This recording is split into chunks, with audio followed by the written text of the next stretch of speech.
সালামু আলাইকুম। শুভ সন্ধ্যা। বোকা বাবা গ্রুপের পক্ষ থেকে সবাইকে সাদর সম্ভাষণ।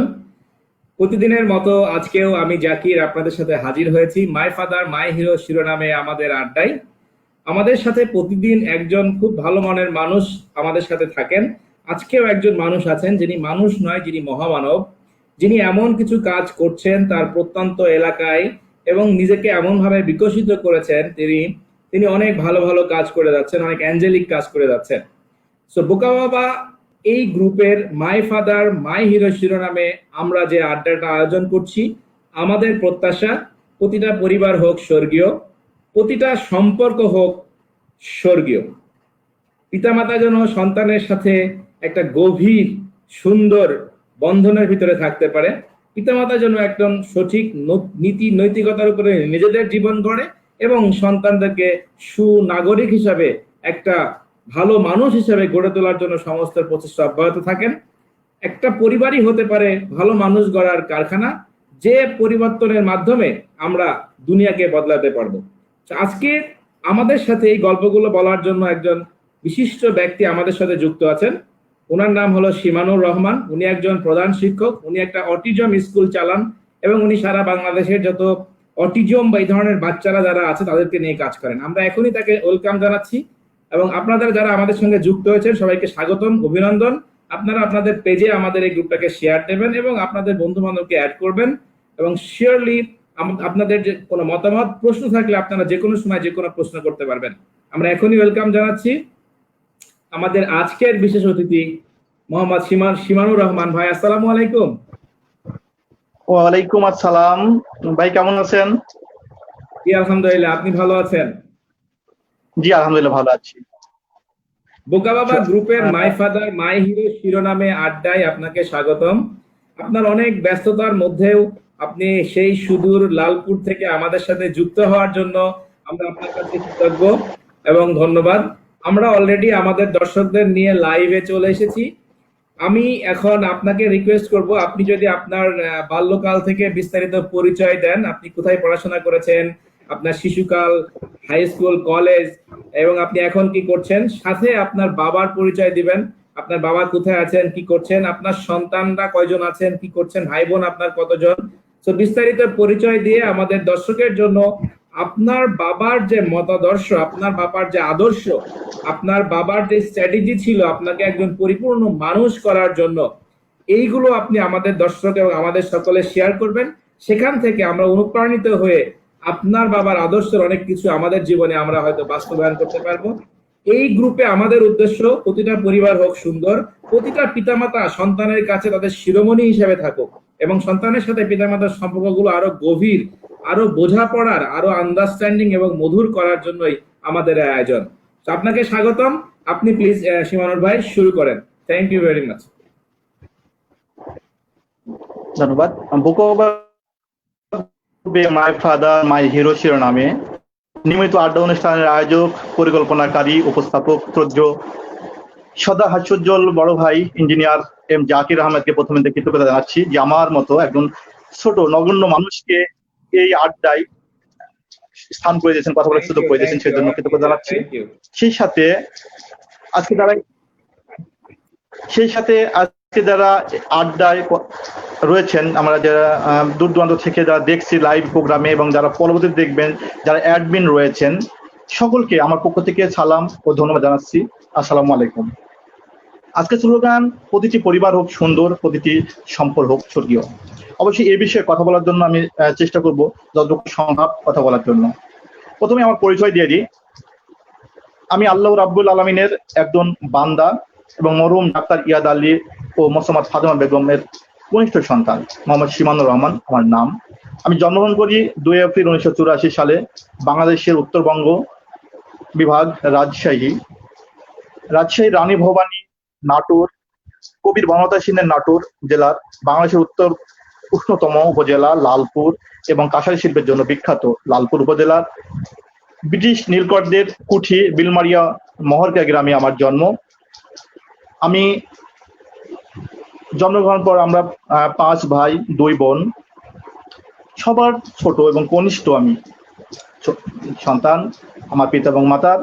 আমার জীবন সঙ্গিনী মোসাম্মদ পাপিয়া সারওয়ার জাহান, আমার একমাত্র ছেলে মোহাম্মদ সিদ্ধাতুল মুনতাহা প্রত্যয়।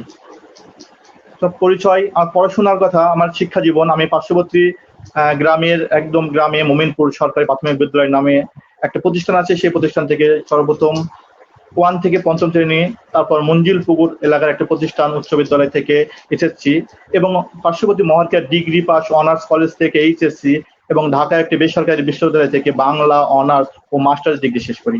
পরে জাতীয় বিশ্ববিদ্যালয় থেকে bachelor of special education বিএসএড degree অর্জন করি। এছাড়াও দেশীয় বিদেশি বিভিন্ন প্রশিক্ষণ অংশগ্রহণ করার সুযোগ হয়েছে। কর্মজীবন, আমি পড়ালেখার পাশাপাশি ছোটবেলা থেকে চলে যাই স্কুল জীবন থেকে বাবার ফার্মেসিতে, কলেজ জীবনে ফোন ফ্যাক্সের ব্যবসা, ওষুধ কোম্পানির চাকরি, বিশ্ববিদ্যালয় জীবনে টেলিকমিউনিকেশন কোম্পানি সিডিসেল ও কাস্টমার কেয়ার রিপ্রেজেন্টেটিভ এবং রবি আজিয়াতা লিমিটেড কোম্পানিতে রুরাল ডেভেলপমেন্ট অফিসার হিসাবে কাজ করি। পরে আমি চলে যাই ভিন্ন কাজে। আমি 2009 সালে নিজ বাড়িতে শিশুদের শিক্ষাদানের ব্যবস্থা করার জন্য একটি কিন্ডারগার্টেন প্রতিষ্ঠা করি। সেখানে প্রতিষ্ঠাতা অধ্যক্ষ হিসাবে 2009 সাল থেকে অদ্যাবধি প্রতিষ্ঠানটি চলমান রয়েছে।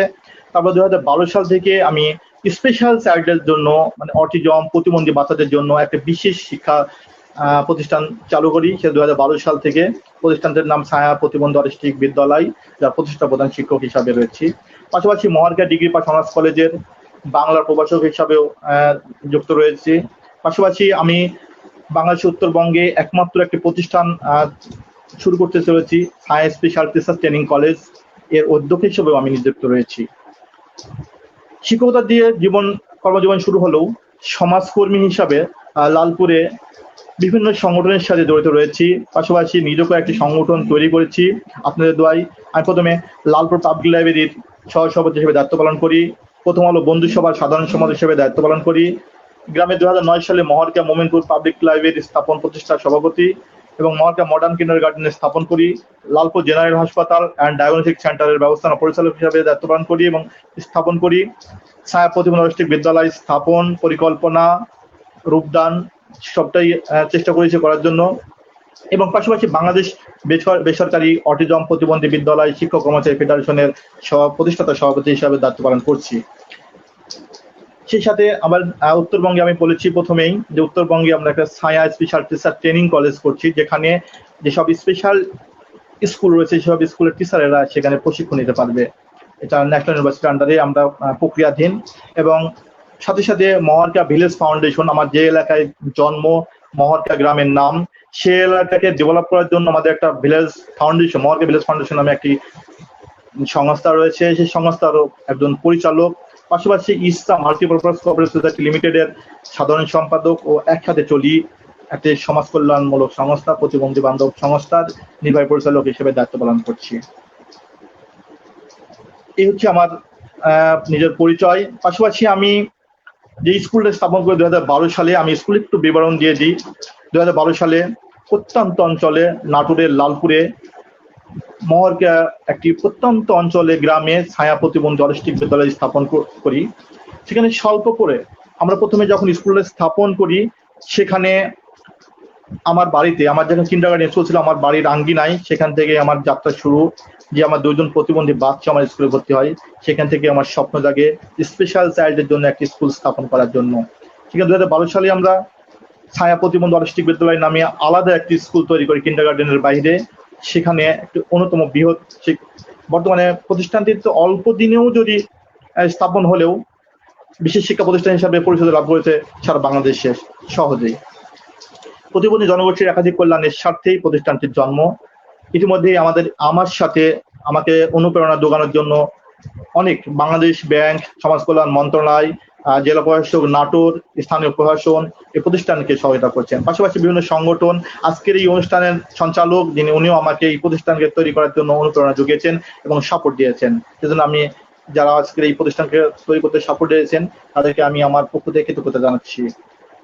এই প্রতিষ্ঠানটি আইসিটি মন্ত্রণালয় থেকে কম্পিউটার ল্যাব স্থাপন করা হয়েছে এবং বাংলাদেশ কারিগরি শিক্ষা বোর্ড থেকে কম্পিউটার ও ড্রেস মেকিং টেলারিং এর কোর্স অনুমোদন পাই।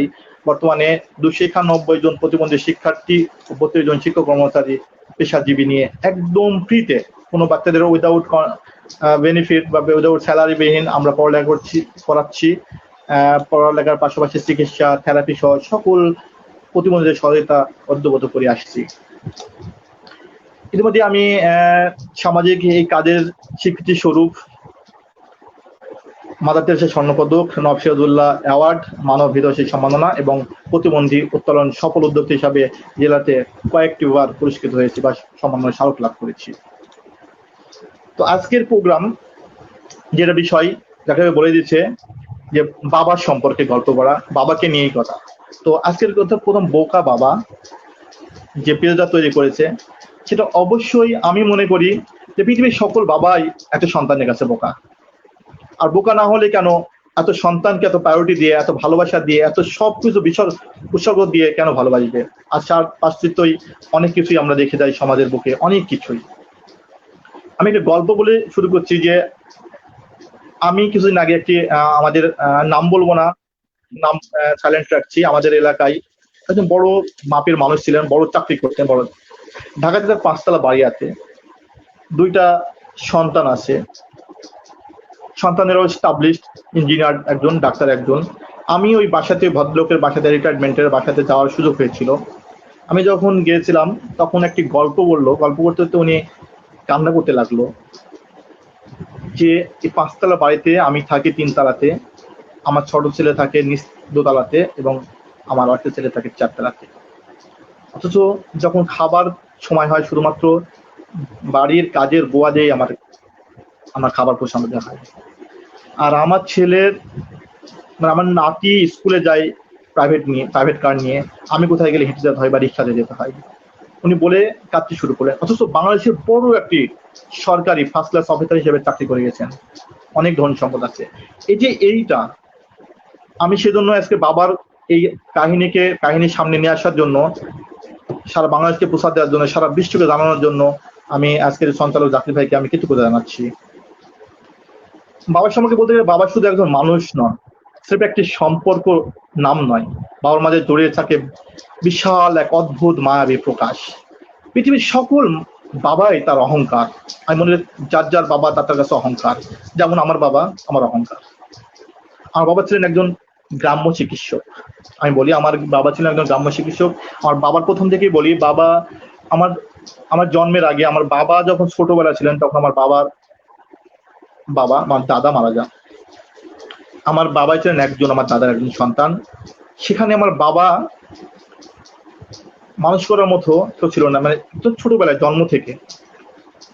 তখন আমার বাবাকে আমার চাচারা, মানে আমার আরেক চাচা আছে এবং আমার মানে চাচাতো দাদা, মানে আমার আব্বার চাচা, উনি মানুষ করতেন, পড়াশোনা শিখেছেন। এমনকি লজেন থেকে, বাইরে যে লজেন থেকে আগে জানতেন আপনারা যে বিভিন্ন জায়গা থেকে মানুষের বাড়িতে থেকে পড়াশোনা করতেন, তেমনি আমার বাবা এভাবে পড়াশোনা করছেন বাইরে গিয়ে। পড়াশোনা শেষ করে আমার দাদার আরেক ভাইয়ের ফার্মেসিতে ডাক্তারি শিখতেন। শিখার পরে যখন বড় হয়েছেন তখন আমার মায়ের সাথে বিবাহ আবদ্ধ হয়। সেখানে আমার মা, আমার আপন মামা এবং খালা কেউ নেই, আমার মা একাই ছিলেন। আমার নানা নানির একমাত্র সন্তান আমার মা। সেখানে আমার বাবার চলে এসেন, এখানেই থাকেন। সেখান থেকে আমাদের জন্ম। এখান থেকে আমরা 5 ভাই এবং 2 বোনের জন্ম হয়, আমি সবার ছোট। জানেন পৃথিবীর প্রত্যেকটা বাবার সাথে মানুষের একটা জীবন থাকে। তো আমার বাবার সাথেও আমি সেভাবে কাটিয়েছি। আমি যখন ছোট ছিলাম সেই সাথে সবচেয়ে বেশি ভালোবাসাটা মনে হচ্ছে আমি বেশি পেয়েছি। সেম, জানি না অন্য ভাইয়েরা কেমন পেয়েছে, আমি সর্বোচ্চ বেশি পেয়েছি। আমার বাবার আদর, আমার বাবার ভালোবাসা, আমার বাবার স্পর্শ সবচেয়ে বেশি পেয়েছি। আমি বাবার অনুপ্রেরণা নিয়ে চলতে থাকি। আমরা যতটুকু দেখেছি আমার বাবা একজন সৎভাবে জীবনযাপনের, মানে মানুষ কিভাবে বেঁচে থাকতে পারে সেটাই আমি দেখেছি আমার বাবাকে। জীবনে কখনো শুনিনি কারোর সাথে 2-1টি কথা হয়েছে, ঝগড়া হয়েছে।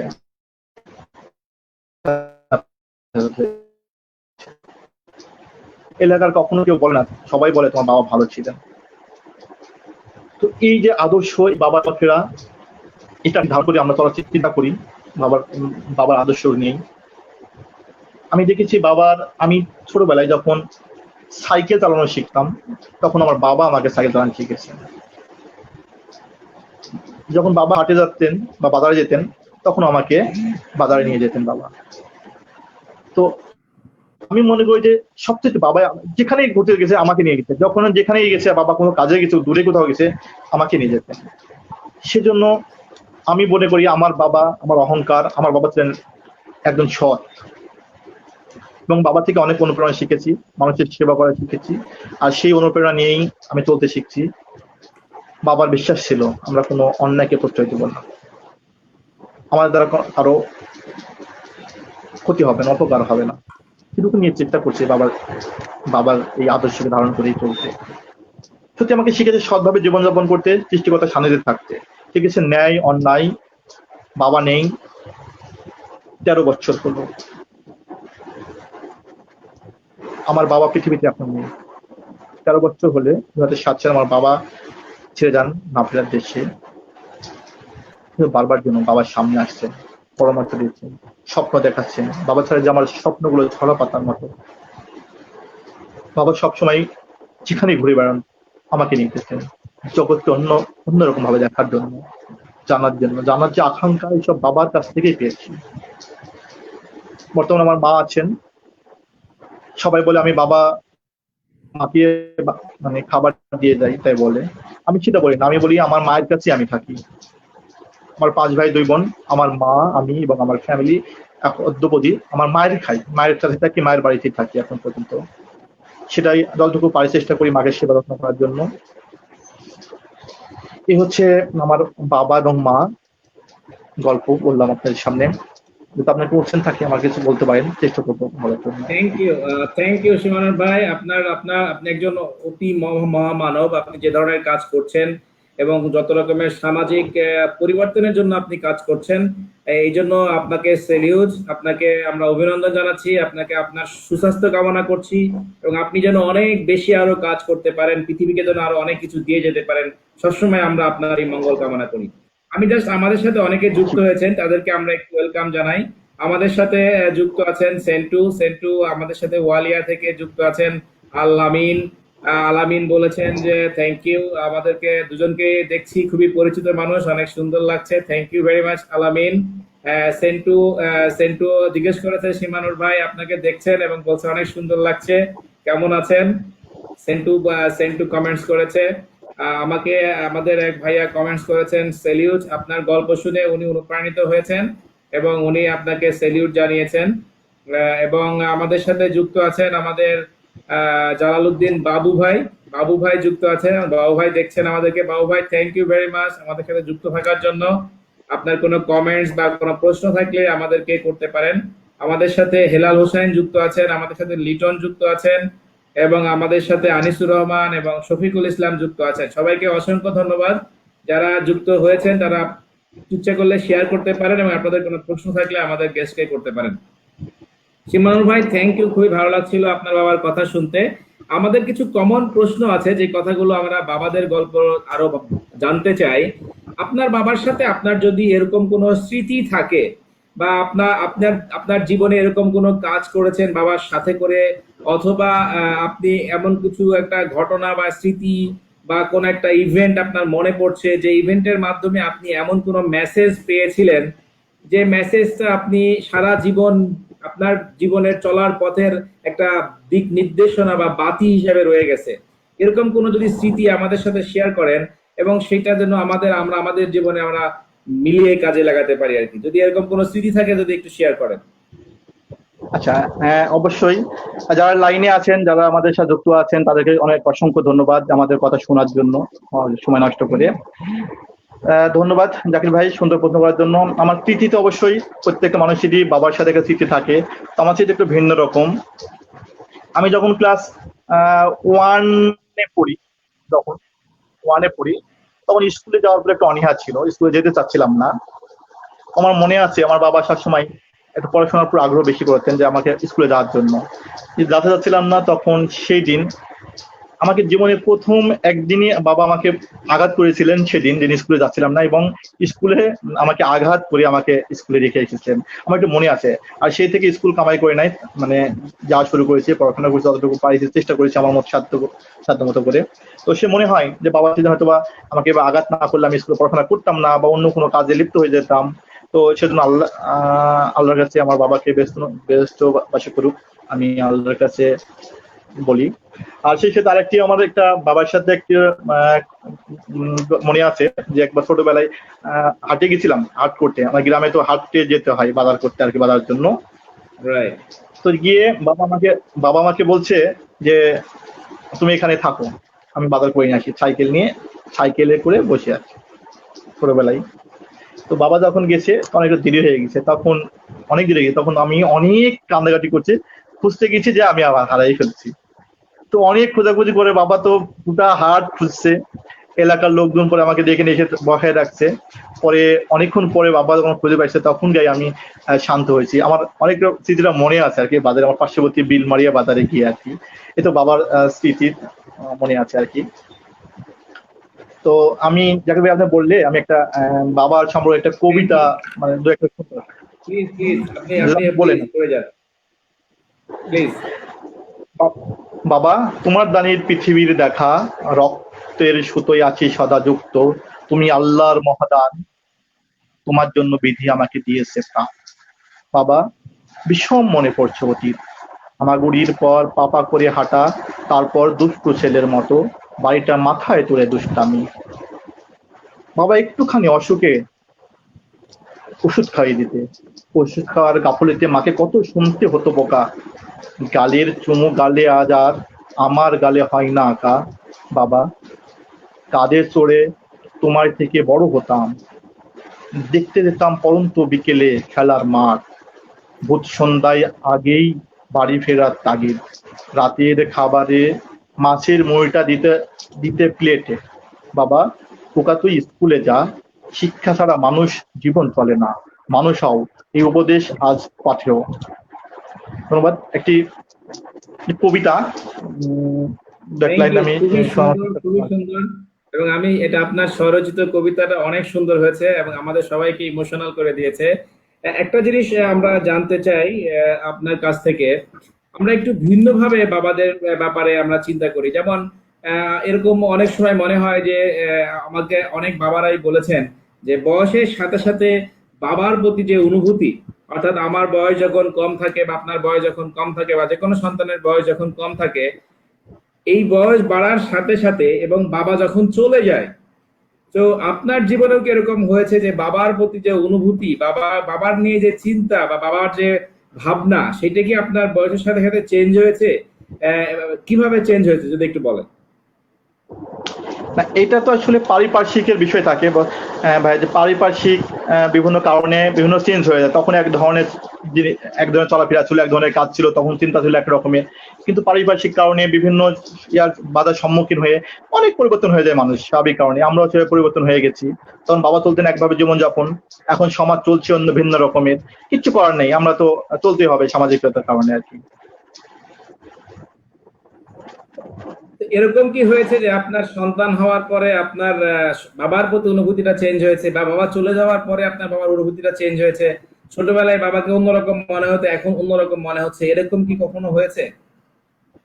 না ভাই, আমি বলি, আমি যখন আজকে 13 বছর আগে আমি যখন পড়াশোনা করতাম, তখনই আমার বাবা চলে গেছেন। তো তখন যে চলে গেছেন, তখনকার ভাবনা আর এখনকার ভাবনা একটু ভিন্ন রকম। তখন ছিলাম ইয়াং, অত মানে অত বুঝে উঠতে পারি না, অল্প দিন কষ্ট করার পরে আবার ভুলে গেছিলাম। কিন্তু এখন দিন দিন আমার ছেলে হওয়ার পর তো অবশ্যই বাবার কথা মনে হয়। আমি যেভাবে আমার সন্তান, আমার একমাত্র সন্তান সিদ্ধাতুল মন্থা, আমার বয়স 4 বছর। তো আমার সন্তানকে যেভাবে আমি আদর করি, লালন পালন করি, চেষ্টা করি সকল কিছু দেওয়ার জন্য, ঠিক তেমনই আমার বাবাও আমাকে করেছেন। সেটুকু মনে হয় যে আমার বাবাও তো এভাবে করে গেছেন। কিন্তু আমার যে চিন্তাটা, সাফল্যটা, আমি আজকে বাবাকে নিয়ে থাকবো, বাবাকে আমি আদর করবো, বাবার সকল চাহিদা আমি মেটানোর চেষ্টা করব, কিন্তু সেটা আমি করতে পারছি না, আমার বাবা নাই পৃথিবীতে। Thank you very much. একটু এবার ভিন্ন আঙ্গিকে আমি চিন্তা করতে চাই। আমাদের সমাজে এখন মনে করেন যে নানান রকমের সামাজিক অনেক সমস্যা আমরা দেখতে পাই।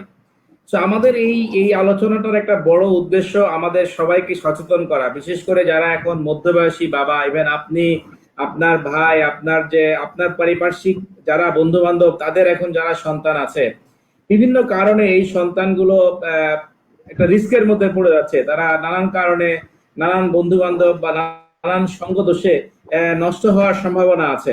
তো বাবা হিসাবে আসলে পরিবারে কিভাবে সন্তানের সাথে সম্পর্কগুলো তৈরি করলে বা পরিবারে কি ধরনের আচরণ করলে আপনি সন্তানের সাথে এরকম একটা সম্পর্ক তৈরি করবেন যেন সন্তান আপনার বাসায় বেশি থাকতে চায়, বাইরের মানুষের থেকে ভালো ভালো মানুষের সাথে মিশতে চায়, বা সন্তান যেন নষ্ট হওয়ার কোনো দুষ্ট চক্রে না পড়ে, পিতা হিসেবে আপনি জিনিসটা কিভাবে দেখেন? আপনারও যদি সন্তান আছে, আপনি কি করেন বা আপনি কিভাবে কি কি মেসেজ দিতে চান আমাদের সব বাবাদের জন্য? ধন্যবাদ জাকির ভাই। জাকির, বিষয় হচ্ছে যে বর্তমান যে সামাজিক অবস্থা, সেটা এখন রাজনৈতিক অবস্থা একটা বিষয় থাকে, পারিপার্শ্বিক একটা সমস্যা থাকে, সামাজিক সমস্যা থাকে। অনেক কিছু মেনটেন করতে গেলে বাচ্চারা নষ্ট হচ্ছে না তা না, অনেক নষ্ট হচ্ছে। তো এটা হচ্ছে শহর গ্রাম সব জায়গাতেই হচ্ছে। আমি যেটা মনে করি আপনার এই প্রশ্নের উত্তরে, যে একজন বাবা হিসাবে একটা সন্তানের সাথে সময় দেওয়া, বড় বিষয় সময় দেওয়া, যতটুকু সময় পাওয়া যায়। জানি সবাই কাজের ব্যস্ততায়, সব সন্তানের জন্য, সব ফ্যামিলির জন্যই একটা পুরুষের বা একটা পিতার সার্বক্ষণিক ব্যস্ততা, যত রকমের কাজকর্ম, ঘাম ফেলানো, সবকিছু সন্তানের জন্য এবং ফ্যামিলির জন্য। তারপরেও ফ্যামিলি এবং সন্তান চায় যেন সময় দেয়। তো সব পিতাকে আমি অনুরোধ করব যে নিজের সন্তানের সাথে সবকিছু শেয়ার করা, ডিসকাশন করা, ভালো খারাপ সবকিছু বোঝানো এবং সময় দাও। প্রতিদিন নিয়মিত একটা সময় দিলে আমার মনে হয় যে বাচ্চা বা শিশুটা, ছেলেটা তার বাবার কথা মতো চলবে। এই যে সময় দেওয়াটা যেটা বললেন, এটা যদি আরেকটু গভীরভাবে আপনি বলেন। ধরেন প্রত্যেক বাবাই তো তার ব্যবসায়িক কাজে বা তার প্রফেশনে, তার জবে বা তার কোনো না কোনো একটা দায়িত্ব আছে, সেই কাজ করে তারপরে বাসায় তো টায়ার্ড হয়ে সে আসে, বা বাসায় আসলে তার আসলে সন্তানকে সময় দেওয়া খুব বেশি এনার্জি বেশিরভাগ ক্ষেত্রেই থাকে না। তো সেক্ষেত্রে আসলে বাবাদের কি কৌশল অবলম্বন করা উচিত, বা কতটুকু প্রায়োরিটি দেওয়া উচিত সন্তানের জন্য, কিভাবে তার ডেইলি রুটিন তৈরি করা উচিত, যদি আরেকটু আপনি বলেন আপনার মতো মফস্বল বা উপজেলা শহরের বাবাদের জন্য যদি একটু বলেন। দেখবে বিষয় হচ্ছে যে, হ্যাঁ আমি প্রথমে বললাম যে সব মানুষই তো উপার্জন করতে হবে, কাজ করতে হবে, ব্যবসা করতে হবে, চাকরি করতে হবে, সবাই থাকবে। সকল কিছুর মধ্যেই একটা সময় বের করে নিতে হবে, রাখতে হবে সময়টা, যে এই সময়টুকু আমার ছেলের সাথে, আমার সন্তানের সাথে আমি বিয়ার সময় দেবো আর কি। যতটুকু হোক, সে 5 মিনিট, 10 মিনিট, 20 মিনিট, আমি একটা সময় বেছে নিব। ওই রুটিনের মধ্যে আমি সময়টুকু রাখবো আমার ছেলের জন্য, যেটা আমার একটা ব্যবসা, এটা আমার একটা চাকরি, এটা আমার একটা কাজ, আমি মনে করি সেটা আর কি। Thank you very much. এই যে ডিজিটাল সমস্যা, এখন ডিজিটাল যুগে বাচ্চারা মোবাইলের প্রতি আসক্ত হচ্ছে। আপনি যেহেতু স্কুল চালান, বাচ্চাদের নিয়ে আপনি কাজ করেন, আপনার খুব ভালো অভিজ্ঞতা আছে। বাচ্চাদেরকে মোবাইল না দিলেও বাচ্চারা বাবাদের প্রতি একটা বিরূপ চিন্তা তারা তৈরি করে, বা আমার বাবা আমাকে ভালোবাসে না, বা বাবা অনেক সময় অভিমানও করে। এবং গ্রামে অনেক সময় দেখা যাচ্ছে যে বাচ্চারা একটু বড় হলে, বিশেষ করে টিনেজ হলে, মোটরসাইকেল কিনে যাচ্ছে, একটা স্মার্টফোন কিনে যাচ্ছে, বাবার হয়তো ওই সামর্থ্য নাই। তো বাবা যে এটা, আর অনেক ক্ষেত্রে দেখা যায় যে বাবারা খুব কষ্ট পায়, বাবার সামর্থ্য নেই, অনেক সময় বাবাদের জোর করে কিনে নেওয়া হয়। তো এই যে পরিস্থিতি, এটা এজ এ বাবা হিসাবে ছেলের সঙ্গে কিভাবে কমিউনিকেশন করলে ছেলে এইরকম অহেতুক জোর করে বাবার কাছে কোনো কিছু চাবে না, অথবা চাইলেও বাবা কিভাবে সেটাকে ম্যানেজ করবে? আপনার কাছে আমি একটু আপনার পারিপার্শ্বিকতার চিন্তা করে যদি আপনি একটু বলেন আর কি। জাকির ভাই, ভালো কথা বলছেন। আমি যেহেতু বলছি প্রথমে, আমি একটা প্রতিবন্ধী বাচ্চাদের স্পেশাল চাইল্ড নিয়ে কাজ করি। সেটা বলে দেখেন, আমার হচ্ছে 291 জন বাচ্চা। ইভেন আমার একটা বাচ্চা, আমি 292 জন বাচ্চাকে আমি মনে করি আমার সন্তান। আমি সবসময় সেটা মনে করি, ফিল করি। তো আমার কিছু চাইল্ড, স্পেশাল চাইল্ড আছে, যে উনি হাত মুখের কোনো কাজ করতে পারেন না, মানে অনেকটাই যে আমাদের বলা হয় সেরিব্রাল পালসি একটা বাচ্চা, ওরা আঁকা বাঁকা থাকে। ওই বাচ্চাটা কথা বলতে পারে না, স্কুলে যায় পা দিয়ে লেখে। অথচ ওই বাচ্চাটাও একটা মোবাইল ফোন নেওয়ার জন্য বাবা মার কাছে আগ্রহ দেখাচ্ছে বা জেদ করছে, যে আমরা যে আমাদের স্কুল থেকে যে শিক্ষাপ্রবৃত্তি পাই, ওই টাকাটা নিয়ে উনি একটা মোবাইল কিনবে এবং পা দিয়ে মোবাইল চালায়, আসক্ত হয়ে গেছে। এখন যদি বলি যে ওই বাবা শিক্ষা দিয়েছে, সেটা না। পারিপার্শ্বিক বিষয়টা, সব মানুষের হাতে মোবাইল, সব মানুষের হাতে ইন্টারনেট ইউজ করছে, ওনারও ভেতরে শখ যাচ্ছে। তো অবশ্যই বাবা মা কখনো কিনে দিতে চাই নাই। পরে বাবা মা আমার কাছে গেছে, তুমি একটু বোঝাও। আমি চেষ্টা করেছি আমার মতো বোঝানোর। পরে উনি কিনে নাই। উনি না কিনার পরে 6 মাস চলে গেছে, কিনে নাই। পরে আবার 6 মাস পরে জেদ করছে। তো তখন আমাকে না বলে বাবা মা কিনে দিছে, আমাকে না বলে। পরে শুনলাম নাকি বাড়িতে চালাই, স্কুলে নিয়ে যায় না, বাড়িতে চালায়। সেম এখন কিছু করার নাই। আমার বাড়িতে আমার ছেলের বয়স 4 বছর অতিক্রম করছে, অল্প দিন। আমার ছেলেও ট্যাব চালায় এখন সার্বক্ষণিক, মানে ইউটিউবে যে জিনিসই দেখতে আমরা ফলো করি, দেখি দেখছে কোনটা পছন্দ করছে, কোনটা কি করছে আমি দেখি। তো ভালো জিনিসটা একটা দেখতে বলি, এবং আমি চেষ্টা করি যে ওকে টাইম দেওয়া হয়, যে তুমি এই টাইমের বেশি দেখতে পারবে না, বা তুমি এখন খেলবে, এখন পড়বে, এখন খাওয়া দাওয়া করতে হবে, এখন ঘুরতে যাবে। ওই তাই ভাবেই করি আর কি। তো আমি মনে করি যে হ্যাঁ, সব বর্তমানে ডিজিটাল যুগ, সবকিছুই আমরা প্রয়োজন সব মানুষের জন্যই, কিন্তু সিস্টেমেটিকলি যদি রুটিন মাফিক করা হয় আমার মনে হয় ভালো হয়। আমি চেষ্টা করি ছেলেকে ওই টাইমটুকু বের করে, এই টাইমে তুমি এটুকু দেখবে, তার বাইরে দেখে না। আমি শুনি এখন পর্যন্ত, জানি না কেউ তারা কি করবে, চেষ্টা করছি আর কি। সব সময় যদি সব রুটিন মাফিক করে দেওয়া হয়, যে তুমি এখন পড়বে, তার সময় খেলতে হবে, খাওয়ার সময় খাওয়া দাওয়া করবে, তুমি আনন্দের সময় আনন্দ করবে, তুমি এখন ট্যাব চালো, এখন একটা গেম খেলে না সাধারণত আমার ছেলে, অন্য মানুষ গেম খেলে না। উনি কিছু জিনিস দেখে আর কি, যেগুলো বলা হয় তৈরি করা আর কি, ইঞ্জিনিয়ারিং সিস্টেমে কিছু তৈরি করে, দেখ ওর খুব চয়েস এগুলো আর কি, ওই দেখে এবং তৈরি করার চেষ্টা করে। 4 বছর বয়স। তো আমি ওগুলোতে কিছু করি না, নিষেধ করি না। তো সর্বোচ্চ টাইম দিয়ে দিচ্ছে, এই টাইমের বেশি, এবং জেদ করে না। তো আমি মনে করি যে ওদেরকে বোঝাই, বলা হয়, ওকে যদি ইন্সপায়ার, মানে সবকিছু সুন্দরভাবে বলে দেওয়া যায়, অবশ্যই সে শুনবে আশা করি আর কি। Thank you very much. এখানে জাস্ট আমি আপনার সাথে একটু কমপ্লিমেন্ট করতে চাই দর্শক শ্রোতাদের জন্য, এবং আপনার জন্য আমি বলতে চাই যে আমাদের দেশে ধরেন আপনি আমি যখন পড়াশোনা করেছি, বা আমরা যে ইউনিভার্সিটি, বিশ্ববিদ্যালয় বা অন্য জায়গায় যেখানে পড়াশোনা করেছি, বা আমাদের এই জীবনে আমরা কিন্তু প্যারেন্টিং, এটার যে কোনো কৌশল আছে, বা এটার যে বই আছে, এটার যে ট্রেনিং আছে, এই জিনিসগুলো আমরা কিন্তু খুব বেশি জানি না বা শুনি না। বহির্বিশ্বে বা উন্নত বিশ্বে কিন্তু প্যারেন্টিং এর উপরে অনেক কিছু আছে, স্কুল আছে, সেখানে ট্রেনিং করা হয়, সেমিনার হয়, প্রচুর ভালো ভালো বই আছে। আমাদের দেশেও এখন এটা চালু হয়েছে। তো আপনার কি মনে হয় যে আসলে একটা বাবা হিসাবে সন্তানের সাথে সুসম্পর্ক গড়ে তোলার জন্য এবং সন্তানকে সুনাগরিক ভালো মানুষ হিসাবে তৈরি করার জন্য প্যারেন্টিং শেখাটা কি জরুরি কিনা?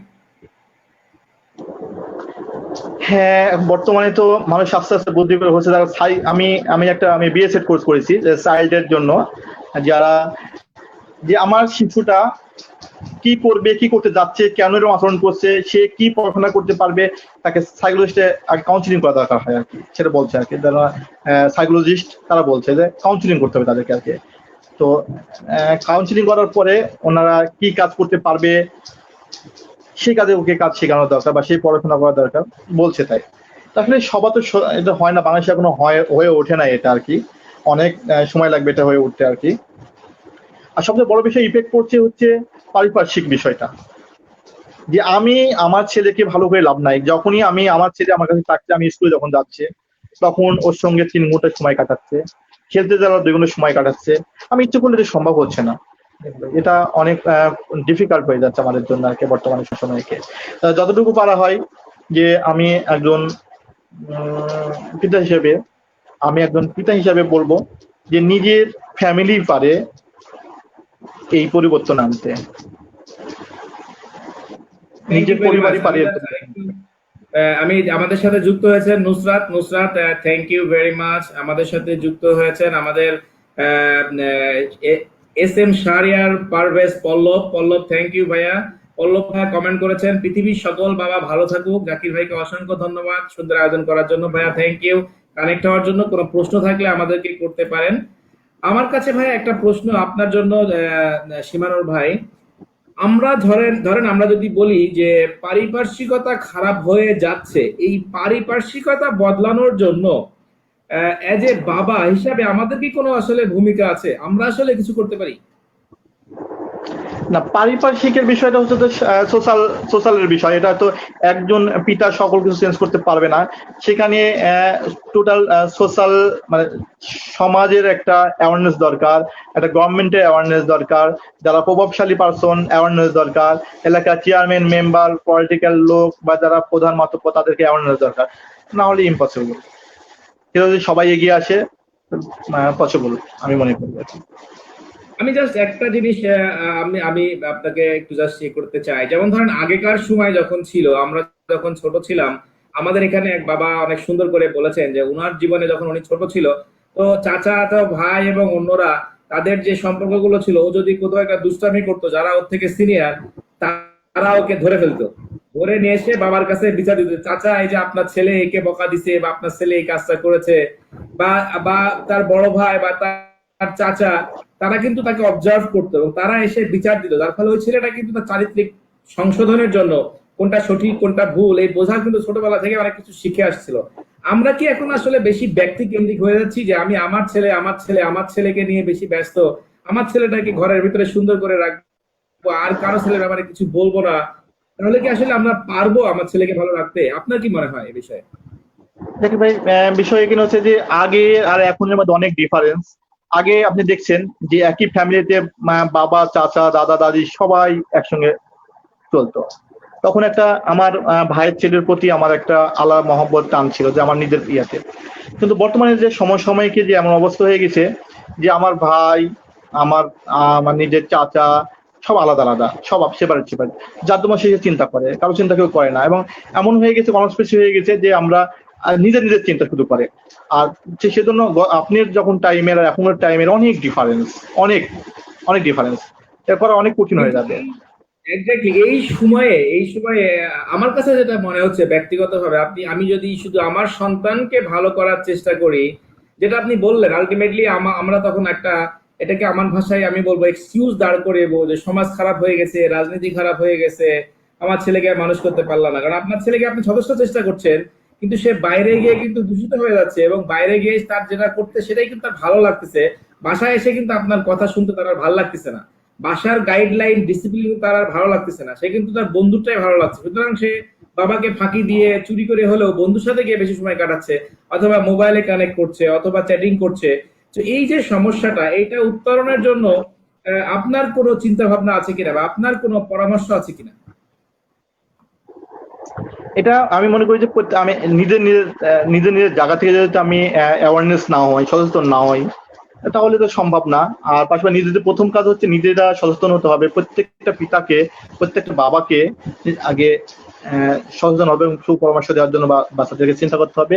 প্রত্যেকটা ফ্যামিলি থেকে এটা করা উচিত, এবং সরকারি বেসরকারি ভাবে অন্যভাবে যেভাবে হোক অ্যাওয়ারনেস করা দরকার যে আমরা সন্তানের কোন কোন কাজগুলো করা উচিত, কোনগুলো করা উচিত না, কি করা যাবে কি যাবে না, সেটা সবাইকে মানে অ্যাওয়ারনেস করলে আমার মনে হয় এখান থেকে উত্তরণ করা সম্ভব। আরেকটা জিনিস আমি বলতে চাই, এটা আমার কাছে খুবই ইম্পর্টেন্ট মনে হয়েছে। আমাদের সাথে আরো যুক্ত হয়েছেন আরিফ আরিফ আরিফ ভাই। Arif, thank you very much বন্ধু, থ্যাংক ইউ কানেক্ট হওয়ার জন্য। আপনি প্রিপারেশন নেন, আপনাকে একদিন নিয়ে আসবো, আপনারা রেডি থাকেন। আরিফ ভাই, বাবু ভাই, আপনারা আসবেন ইনশাল্লাহ। তো থ্যাংক ইউ ফর কানেক্ট হওয়ার জন্য। আমি যেটা মনে করি যে দেখেন, যেটা এখন আসলে প্যারেন্টিং এর ভাষায় বলা হচ্ছে যে প্যারেন্ট কিন্তু দুই ধরনের, এটা হলো বায়োলজিক্যাল প্যারেন্ট, আরেকটা হচ্ছে যে আপনার চারপাশে যারা আপনার সন্তানের বেড়ে ওঠাতে সম্পৃক্ত, যেমন ছেলের কাজিন হতে পারে, আপনার ভাই চাচা হতে পারে ছেলের, আপনার ছেলের কোনো টিচার হতে পারে, ছেলের ইভেন সিনিয়র বন্ধু হতে পারে। তো এই যে আশেপাশে যে মানুষগুলো যারা আপনার ছেলের বড় হওয়ার সাথে সাথে তাদের একটা সম্পর্ক রয়েছে, সবাই কিন্তু প্যারেন্ট। তো আমার কাছে যেটা মনে হচ্ছে, আমাদের একটা সামাজিক ভাবে আন্দোলন আসলেই তৈরি করতে হবে, এবং সমস্ত সন্তানগুলোকে আমার সন্তান মনে করতে হবে। আসলে আপনি যদি আপনার ভাইয়ের সন্তানকে আপনার সন্তান না মনে করেন, আপনি যদি আপনার বোনের সন্তানকে আপনার সন্তান না মনে করেন, বা even আপনার প্রতিবেশী, আপনার আত্মীয়তা না হলেও আপনার গ্রামের সব সন্তানগুলোকে যদি আপনার সন্তান মনে না করেন, তাহলে কিন্তু আমার কাছে যেটা মনে হয়েছে, আপনার সন্তানকে আপনি যতই ভালো মানুষ করার চেষ্টা করেন, এন্ড অফ দ্য ডে আপনার সন্তান এমন একটা জায়গায় থাকবে, ধরেন আপনি বনের ভিতরে এমন একটা সুন্দর বাড়ি ঘর করে রেখেছেন, কিন্তু বনের চারপাশে সিংহ, হরিণ, অনেক কিছু আছে এবং সবাই হিংস্র। তা আপনার ছেলে তো ভুলেও একবার বের হয়ে যাবে, সিংহ তাকে ধরে ফেলবে, বাঘ তারে খেয়ে ফেলবে, হাইনাদারে খেয়ে ফেলবে। সুতরাং আপনার চারপাশের সবগুলোকে মিলে, অর্থাৎ আমরা as a guardian, as a পিতা, আপনি এজ এ পিতা আরো 5 জন পিতাকে আসলে অনুপ্রাণিত করা উচিত কিনা, অথবা আমাদের এই সামাজিক সচেতনতা, এই বোকা বাবা গ্রুপের যে আমরা যে অ্যাওয়ারনেস প্রোগ্রামটা চিন্তা করছি, আমরা যেটা মনে করছি যে আমি শুধু যদি আমার সন্তানকে যতই ভালো করি, আমার সন্তান আসলে ভালো থাকতে পারবে না, যেটাকে আমরা দায়বদ্ধতা নিতে চাচ্ছি না। আমার কাছে মনে হচ্ছে যে পারিপার্শ্বিকতা চেঞ্জ হয়ে গেছে, রাজনীতি চেঞ্জ হয়ে গেছে, কিন্তু এই চেঞ্জের দায়িত্ব তো আমারও আছে, আমিও তো দায়ী। সুতরাং আমি যদি রাইট। এটা সচেতন না করি, আমি যদি আমার ভাইকে না বলি, আমি যদি আমার চাচাকে না বলি, আমি যদি আমার গ্রামের মেম্বারকে না বলি, আমি যদি আমার এলাকার রাজনৈতিক নেতাকে না বলি, তারা যদি ঘুমায় থাকে, আমরা তাদেরকে যদি জাগানোর চেষ্টা না করি, তাহলে আমি কি দায়বদ্ধ কিনা? আপনি এই জায়গা থেকে কি মনে করেন?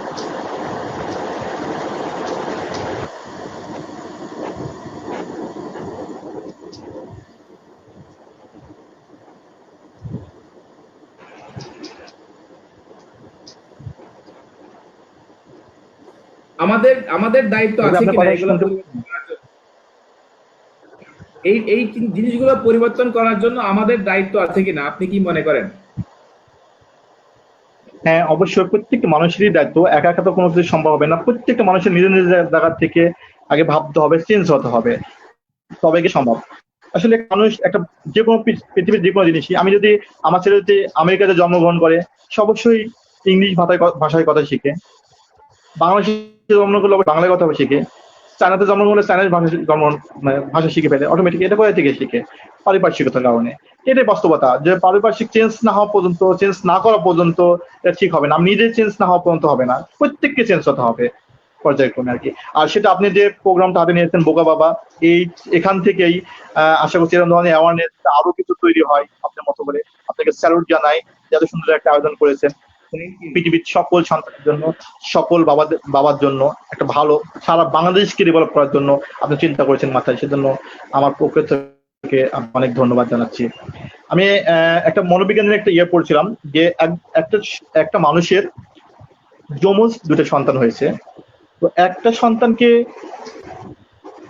হাই সোসাইটিতে, ভালো ভালো একটা ফ্যামিলিতে তাকে মানুষ করেছে, এবং আর একটা সন্তানকে একটা বনে জঙ্গলে রেখে এসেছে। আপনি শুনছেন নিশ্চয়ই গল্পটা, আমি অনেকে শুনছে কিনা জানি না, আমি বলি যে তখন দুজনে একই সঙ্গে বড় হয়েছে, লাস্ট পর্যায়ে একটা বয়স হয়ে একজন এজ হয়েছে, তখন দুজনকে দেখছে যে একটা হাই সোসাইটিতে বড় হয়েছে, সে পড়াশোনা শিখছে, সে স্মার্ট হয়েছে, মানুষের মধ্যে চলাফেরা করছে, সবকিছু করছে। বাট যে ছেলেটা ওই বনে জঙ্গলে বাস করে, সে কি করে? হাঁটতে পারে না, হামাগুড়ি দিয়ে হাঁটে। সে খায় হচ্ছে গাছের পাতা বা অন্য কিছু পশু টশু প্রাণী টানে খেয়ে থাকে। যে বনে যারা প্রাণী থাকে, ওই প্রাণীর মতো করে আচরণ শিখছে। তো আমরা সেম এরকম ধরনেরই মানুষ, আমাদের যা শিখাবে আমরা তাই শিখবো পারিপার্শ্বিক ভাবে। পারিপার্শ্বিক চেঞ্জ না করা পর্যন্ত আমরা কোনো কিছু ডেভেলপ হবে না। তো ওই পারিপার্শ্বিক চেঞ্জ করতে হলে প্রত্যেক মানুষ নিজের কাছ থেকে, নিজের বোধ থেকে আগে চেঞ্জ করতে হবে, মাইন্ড চেঞ্জ করতে হবে, দেন আমরা এই সমাজকে চেঞ্জ করতে পারবো। আমার পরবর্তী যে সন্তান বা সন্তান, তাদেরকে মানুষ করতে পারবো। এটুকু আমার থ্যাংক ইউ কনসেপ্ট থেকে ভেরি মাচ। আমাদের জালালউদ্দিন বাবু ভাইও বলেছেন যে সামাজিক অ্যাওয়ারনেস এর কোনো বিকল্প নাই। এখন এই অ্যাওয়ারনেসটা তো আর এমনি এমনি আসবে না। অ্যাওয়ারনেস এর জন্য তো আমাদের কিছু ভূমিকা আছে কিনা? এই অ্যাওয়ারনেস তো আর এমনি আসবে না। অ্যাওয়ারনেসটা কিভাবে আসতে পারে? আপনি যদি সীমানুর ভাই বলেন, অ্যাওয়ারনেসটা কিভাবে আসতে পারে? এই যে প্রথমে আমি বলছি যে আপনার মতো একজনের যে গ্রুপ আজকে যে সোশ্যাল মিডিয়াতে আপনি প্রচার হচ্ছে, যে একটা ভিডিও থাকছে, যে আপনি, আমি পূর্ববর্তী, আজকে আমার 15তম দিন মেবি আপনার মেবি। তো এর আগে 14 জন যে এসেছেন, সবাই ভালো ভালো বড় টাইপের বেআইবি মানুষ আসছেন। আমি সর্বনিম্ন সর্বোচ্চ একদম ছোট মানুষ। আমি চিন্তা করব যে আপনি যে কাজগুলো করছেন, এরকম কাজগুলো আরো মানুষদেরকে নিয়ে আসেন। আমার কথা হলো যে আপনি 20 জনকে করবেন, 50 জন অ্যাওয়ারনেস হলো, এই 50 জন আর 50 জনকে অ্যাওয়ারনেস করলো, এটা আপনার একটা কাজ। পাশাপাশি লোকাল গভর্নমেন্টের একটা কাজ থাকে, লোকাল মেম্বার চেয়ারম্যানকে কোনোভাবে যদি আমরা ইউটিলাইজ করতে পারি বা এটা অ্যাওয়ারনেস করতে পারি, ওদেরকে মাধ্যম দিয়ে কাজ করতে পারি, গভর্নমেন্টের সাপোর্ট নিয়ে হোক, গভর্নমেন্টের প্রজেক্ট নিয়ে হোক, এবং যারা এলাকার অ্যালিট পারসন তাদেরকে নিয়ে কাজে লাগানো যায়, এবং মিডিয়াতে প্রচার করে সবাই যাদের জায়গা থেকে করলে আমার মনে হয় এটা পরিবর্তন করা possible. Thank you very much Jalaluddin Babu ভাই, থ্যাংক ইউ আপনাকেও। একটা জিনিস আমি সীমান্ত ভাই জানতে চাই, আমার কাছে এটা খুবই ইন্টারেস্টিং একটা জিনিস। আমাদের গ্রুপে একজন কমেন্ট করেছেন, খুব সুন্দর একটা কমেন্ট, যে 21শে জুন, এই যে যে 21শে জুন চলে গেল, সেদিনকে বাবা দিবস পালন করেছেন এবং বেশিরভাগ মানুষ বাবাদেরকে হিরো বলেছেন, সুন্দর বলেছেন। প্রত্যেক সন্তানের কাছেই তার বাবা হিরো। তো এই জায়গাতে কিছু মানুষ একটু অন্যভাবে কমেন্ট করেছেন যে সবার বাবাই সবার কাছে হিরো, তাহলে চোর, দুর্নীতিবাজ, এই যে ঘুষখোর, এই যে আরো যে এই যে সমাজের যে নানান রকমের দুর্ঘটনা ঘটছে, এটা কারো না কারো বাবা করছে। তাহলে এই বাবাগুলো কারা? এই জিনিসটাকে আপনি কিভাবে দেখেন, বা এটাকে আপনি কিভাবে মানে বিশ্লেষণ করবেন? এটা আসলে বলা মুশকিল যে কে বলছে আমার বাবা হিরো আর কে বলছে যে আমার বাবা ভালো বা আমার বাবা স্বর্গীয়, কে বলছে জানি না। তবে স্বাভাবিক কারণে যার বাবা সে যেই হোক না কেন, তার বাবা যে কাজই করুক না কেন তার কাছে হিরো থাকবে, তার জন্মদাতা পিতা, এবং সেটা তো স্যালুট করা উচিত। এখন যে বাবাটা যে কাজ কাম করছে সেটা বাবার দোষ, সেটা তো আর সন্তানের দোষ না আর কি। সন্তানের কাছে তো স্বর্গীয় বাবা, তার বাবা তার অহংকার, স্বাভাবিক কারণে সেটা হবে। সেটা তো কোনো সন্তানের কোনো দোষ নেই। সে বাবার চুরি করছে না ডাকাতি করছে না আরো খারাপ কাজ করতেছে, বাবার একটা কাজ, তো সেটা তো আসলে সন্তানের উপর দায়ভার আসার দরকার হয় না। তো আমি চিন্তা করবো আমার থ্যাংক ইউ। বাবা তো আমাদের অবশ্যই সাথে স্বর্গীয়, আমার বাবা অহংকার। Thank you. আমি আপনাকে এখানে অ্যাড্রেস অ্যাড করবো। আমাদের সাথে ফাতিমা খাতুন নিথার আপু যুক্ত হয়েছেন কানাডা থেকে। আপু আসসালামু আলাইকুম, থ্যাংক ইউ ভেরি মাচ আপনি যুক্ত হওয়ার জন্য। আপনার কোনো কনসার্ন কমেন্ট থাকলে আমাদেরকে জানাবেন। আমাদের সাথে আজকে আছেন একজন বিশিষ্ট গেস্ট। উনি একটা স্কুলের প্রিন্সিপাল, উনি অনেকগুলো সামাজিক প্রতিষ্ঠান চালায় এবং বাংলাদেশে উনি স্পেশাল চাইল্ড, বিশেষ করে অটিজম চাইল্ড এবং স্পেশাল চাইল্ড নিয়ে অনেকদিন কাজ করছেন এবং ওনার দীর্ঘ অভিজ্ঞতায় উনি প্রচুর সমাজ বদলানোর জন্য কাজ করছেন। আমাদের একদম একদমই খুবই একজন ভালো মনের একজন মানুষ, উনি নিজেও একজন বাবা, সীমানুর রহমান ভাই। তো সীমানুর রহমান ভাই, আপনাকে আসলে ধন্যবাদ দিয়ে শেষ করতে পারবো না। আপনার যত কাজ আপনি করে যাচ্ছেন, এই যে কমেন্টসটা আপনি করলেন, এই জায়গাটায় আমার কিছু, আমি আমার দর্শক শ্রোতা এবং সবার কাছে ক্ষমা চেয়ে নিচ্ছি। আমাদের এই আলোচনা কাউকে ছোট করার জন্য না, কাউকে বাবাদেরকে বা কাউকে ছোট করার জন্য না, আমরা শুধু রিয়েল ঘটনাগুলো তুলে নিয়ে আসতে চাই। শিবানুর ভাই, আপনার কাছে আমি একটা প্রশ্ন এখানে রাখতে চাই। আপনি যেটা বললেন যে একটা ছেলে, আমাদের এই অ্যাডমিনের ভিতরে, আমাদের অ্যাডমিনের আড্ডার দিন এটা নিয়ে আলোচনা হচ্ছিল যে আমরা আসলে কিভাবে বদলাবো সমাজটাকে। একটা ছেলে যখন হাই স্কুলে পড়ে, সে কিন্তু আসলে মোটামুটি সচেতন হয়, সে কিন্তু বুঝতে পারে যে তার বাবা আসলে কি করেন, যদি চাকরি করে থাকেন তাহলে কিরকম বেতন পান, কিসের চাকরি করেন, যদি ব্যবসা করে থাকেন কি ধরনের ব্যবসা করেন, তার অ্যাফোর্ডেবিলিটি কেমন আছে। কিন্তু চিরাচরিত নিয়মের বাইরে যদি বাবার অবৈধ ইনকাম থাকে, বাবার যদি অনেক অনেক কিছু করে বাবা, তাহলে সন্তানের মনে কি এটা নিয়ে প্রশ্ন আসা মানে স্বাভাবিক কিনা, বা সন্তান আসলে বাবাকে জিজ্ঞেস করতে পারে কিনা, বা সন্তান আসলে বাবাকে কারেকশন করার জন্য কোনো কিছু বলতে পারে কিনা, এটা কি খারাপ না ভালো? আপনার দৃষ্টিতে কিভাবে আপনি এটাকে বিশ্লেষণ করবেন? উম, অবশ্যই ডেফিনেটলি ভালো, আমি বলবো যে অবশ্যই ভালো আর কি। করা যেতে পারে, বাবাকে বলা যেতে পারে, জিজ্ঞেস করা যেতে পারে। তো আমি বাংলাদেশে যেমন পড়াশোনা করি, আমরা সব স্টুডেন্টরা পড়াশোনা করেন বাংলা ইংরেজি বা বিভিন্ন সাবজেক্ট নিয়ে। তো আমি মনে করি যে প্রত্যেকটা স্কুলে একটা করে নৈতিক বিষয়ের সাবজেক্ট থাকা দরকার। নৈতিক, যে প্রথমেই নৈতিকতা শিক্ষা দেওয়া, যে আমি অনেক বড় মানুষ হলাম, আমি অনেক বড় অফিসার হলাম, কিন্তু আমি কি কাজ করতেছি, আমার বাবাকে আমি ভালোবাসি না, বাবাকে সম্মান করছি না, আমি একটা মানুষের সম্মান করছি না, আমার পড়াশোনার দাম কোথায়, আমি লেখাপড়া করে কি করব? তো এই নৈতিকতার শিক্ষা যদি না দেওয়া হয়, নৈতিক শিক্ষা বা ধর্মীয় শিক্ষা, যে যে ধর্ম থেকে ধর্মীয় শিক্ষা, ধর্মীয় অনুশাসন করলে মেবি এগুলো রোধ হবে আশা করছি অনেকটাই আর কি। এখন একটা সন্তান কি আসলে বাবাকে প্রশ্নের সম্মুখীন করতে পারে কিনা, এবং একটা সন্তান যদি বলে বাবা তুমি তুমি নাকি, ধরেন সন্তান নিশ্চয়ই কারো না কারো কাছে শুনে থাকবে যে তার বাবার যে অন্যায় বা কুকীর্তি যদি করেই থাকে, আমরা বাবাকে ছোট করার জন্য বলছি না, আমার উদ্দেশ্য হচ্ছে যে একটা সন্তান বাবাকে প্রশ্নের সম্মুখীন করতে পারে কিনা, এটা আসলে মানে নীতি নৈতিকতা অন্য দিক থেকে কেমন দেখায় যে বাবা তুমি নাকি ঘুষ খাও, এই একটা সন্তান কি বাবাকে এই প্রশ্ন করতে পারে?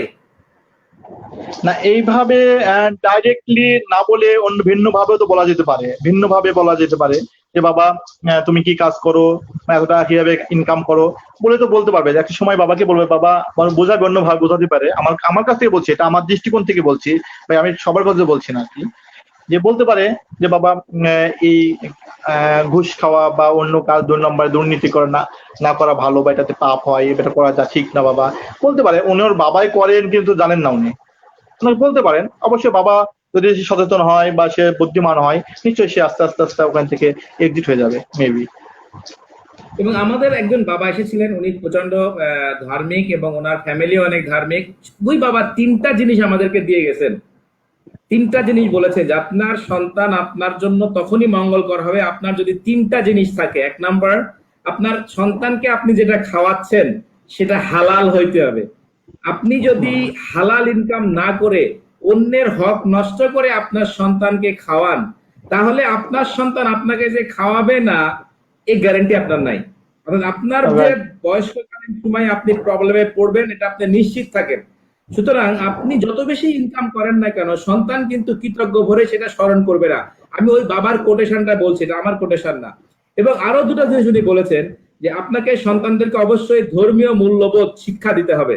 অবশ্যই ধর্মীয় মূল্যবোধ শিক্ষা দিতে হবে, সেটা আপনার যে ধর্মেই হোক না কেন। আপনি যদি মুসলমান হন, আপনাকে শুধু কোরআন শরীফ শিখালে হবে না, এর অর্থ শিখাইতে হবে। ধর্ম কি বলছে, পিতামাতার সন্তানের রিলেশন কেমন হওয়া উচিত, কর্তব্য কি হওয়া উচিত, পিতামাতার সাথে খারাপ করলে তার কি শাস্তি হতে পারে, বা কি ভালো করলে কি তার অ্যাওয়ার্ড রিওয়ার্ড হতে পারে, এই জিনিসগুলো সন্তানকে শিখাইতে হবে। এবং 3 নাম্বার, ফ্যামিলিজ ভ্যালু শিখাইতে হবে, যেটা এখন আমরা ঘরের মধ্যে সন্তানকে আটকে দিয়েছি। এবং আমরা পিতারা আমরা একটা কাজ করি, সেখানে বলি পিতারাই কিন্তু সন্তানকে নষ্ট করছি। আমার দেখা ছোট বাচ্চারা কিন্তু সবকিছু শেয়ার করে খেতে চায়। একটা বাচ্চা যদি তার পাশে আরেকটা বাচ্চা থাকে ছোটবেলায়, সে কিন্তু দিতে চায়। এখন বাবা যদি বলে তুমি এটা কাউকে দিও না, তুমি লুকাই লুকাই খেও, তাহলে কিন্তু সন্তান ওই জিনিসটা শিখে যাবে, সন্তান কিন্তু শেয়ারিংটা শিখবে না।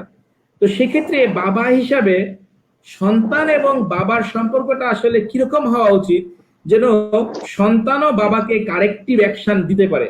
এবং আমার যেটা মনে হয় যে সন্তান যদি বাবাকে প্রশ্নের সম্মুখীন করে, আমার মনে হয় বাবারা চিন্তা করা শুরু করবেন যে আমি এত কিছু করতেছি, আমি যার জন্য চুরি করি সেই আমারে চোর বলে, তাহলে এ করে লাভ কি? এরকম বোধ হতে পারে কিনা, আপনার কি মনে হয়? অবশ্যই অবশ্যই এটা হতে পারে, অবশ্যই ডেফিনেটলি, অবশ্যই অনেকটাই ভালো হবে আর কি, করা যেতে পারে আর কি, আমি মনে করি আর কি। আপনার কথার সাথে একমত আমি পোষণ করছি। এখন একটা সন্তান যদি বাবাকে সমালোচনা করতে চায়, তাহলে আসলে তাকে কিভাবে করা উচিত, সেটা যদি আপনি একটু সবার জন্য বলেন। হ্যাঁ, আমি বললাম যে কৌশল অবলম্বন করা যেতে পারে। আমি তো প্রথমে বললাম এই বিষয়টা, প্রশ্নটা যে ভাইয়া বাবাকে বলা যাবে তো বাবা তুমি যে ইনকামটা করো, কিভাবে ইনকামটা করো, কোথা থেকে টাকাটা আসছে, এত টাকা কিভাবে আসছে, কৌশলে অবলম্বন করলে আমার মেবি এটা অনেকখানি, যে বাবাটা যদি জ্ঞানী হয়, বুঝে, যে ভালো হওয়ার চেষ্টা থাকে, চিন্তা থাকে ভিতরে, ভালো হবে। আর যদি না থাকে চিন্তা, তাহলে ভালো হতে পারবে না। Right, thank you.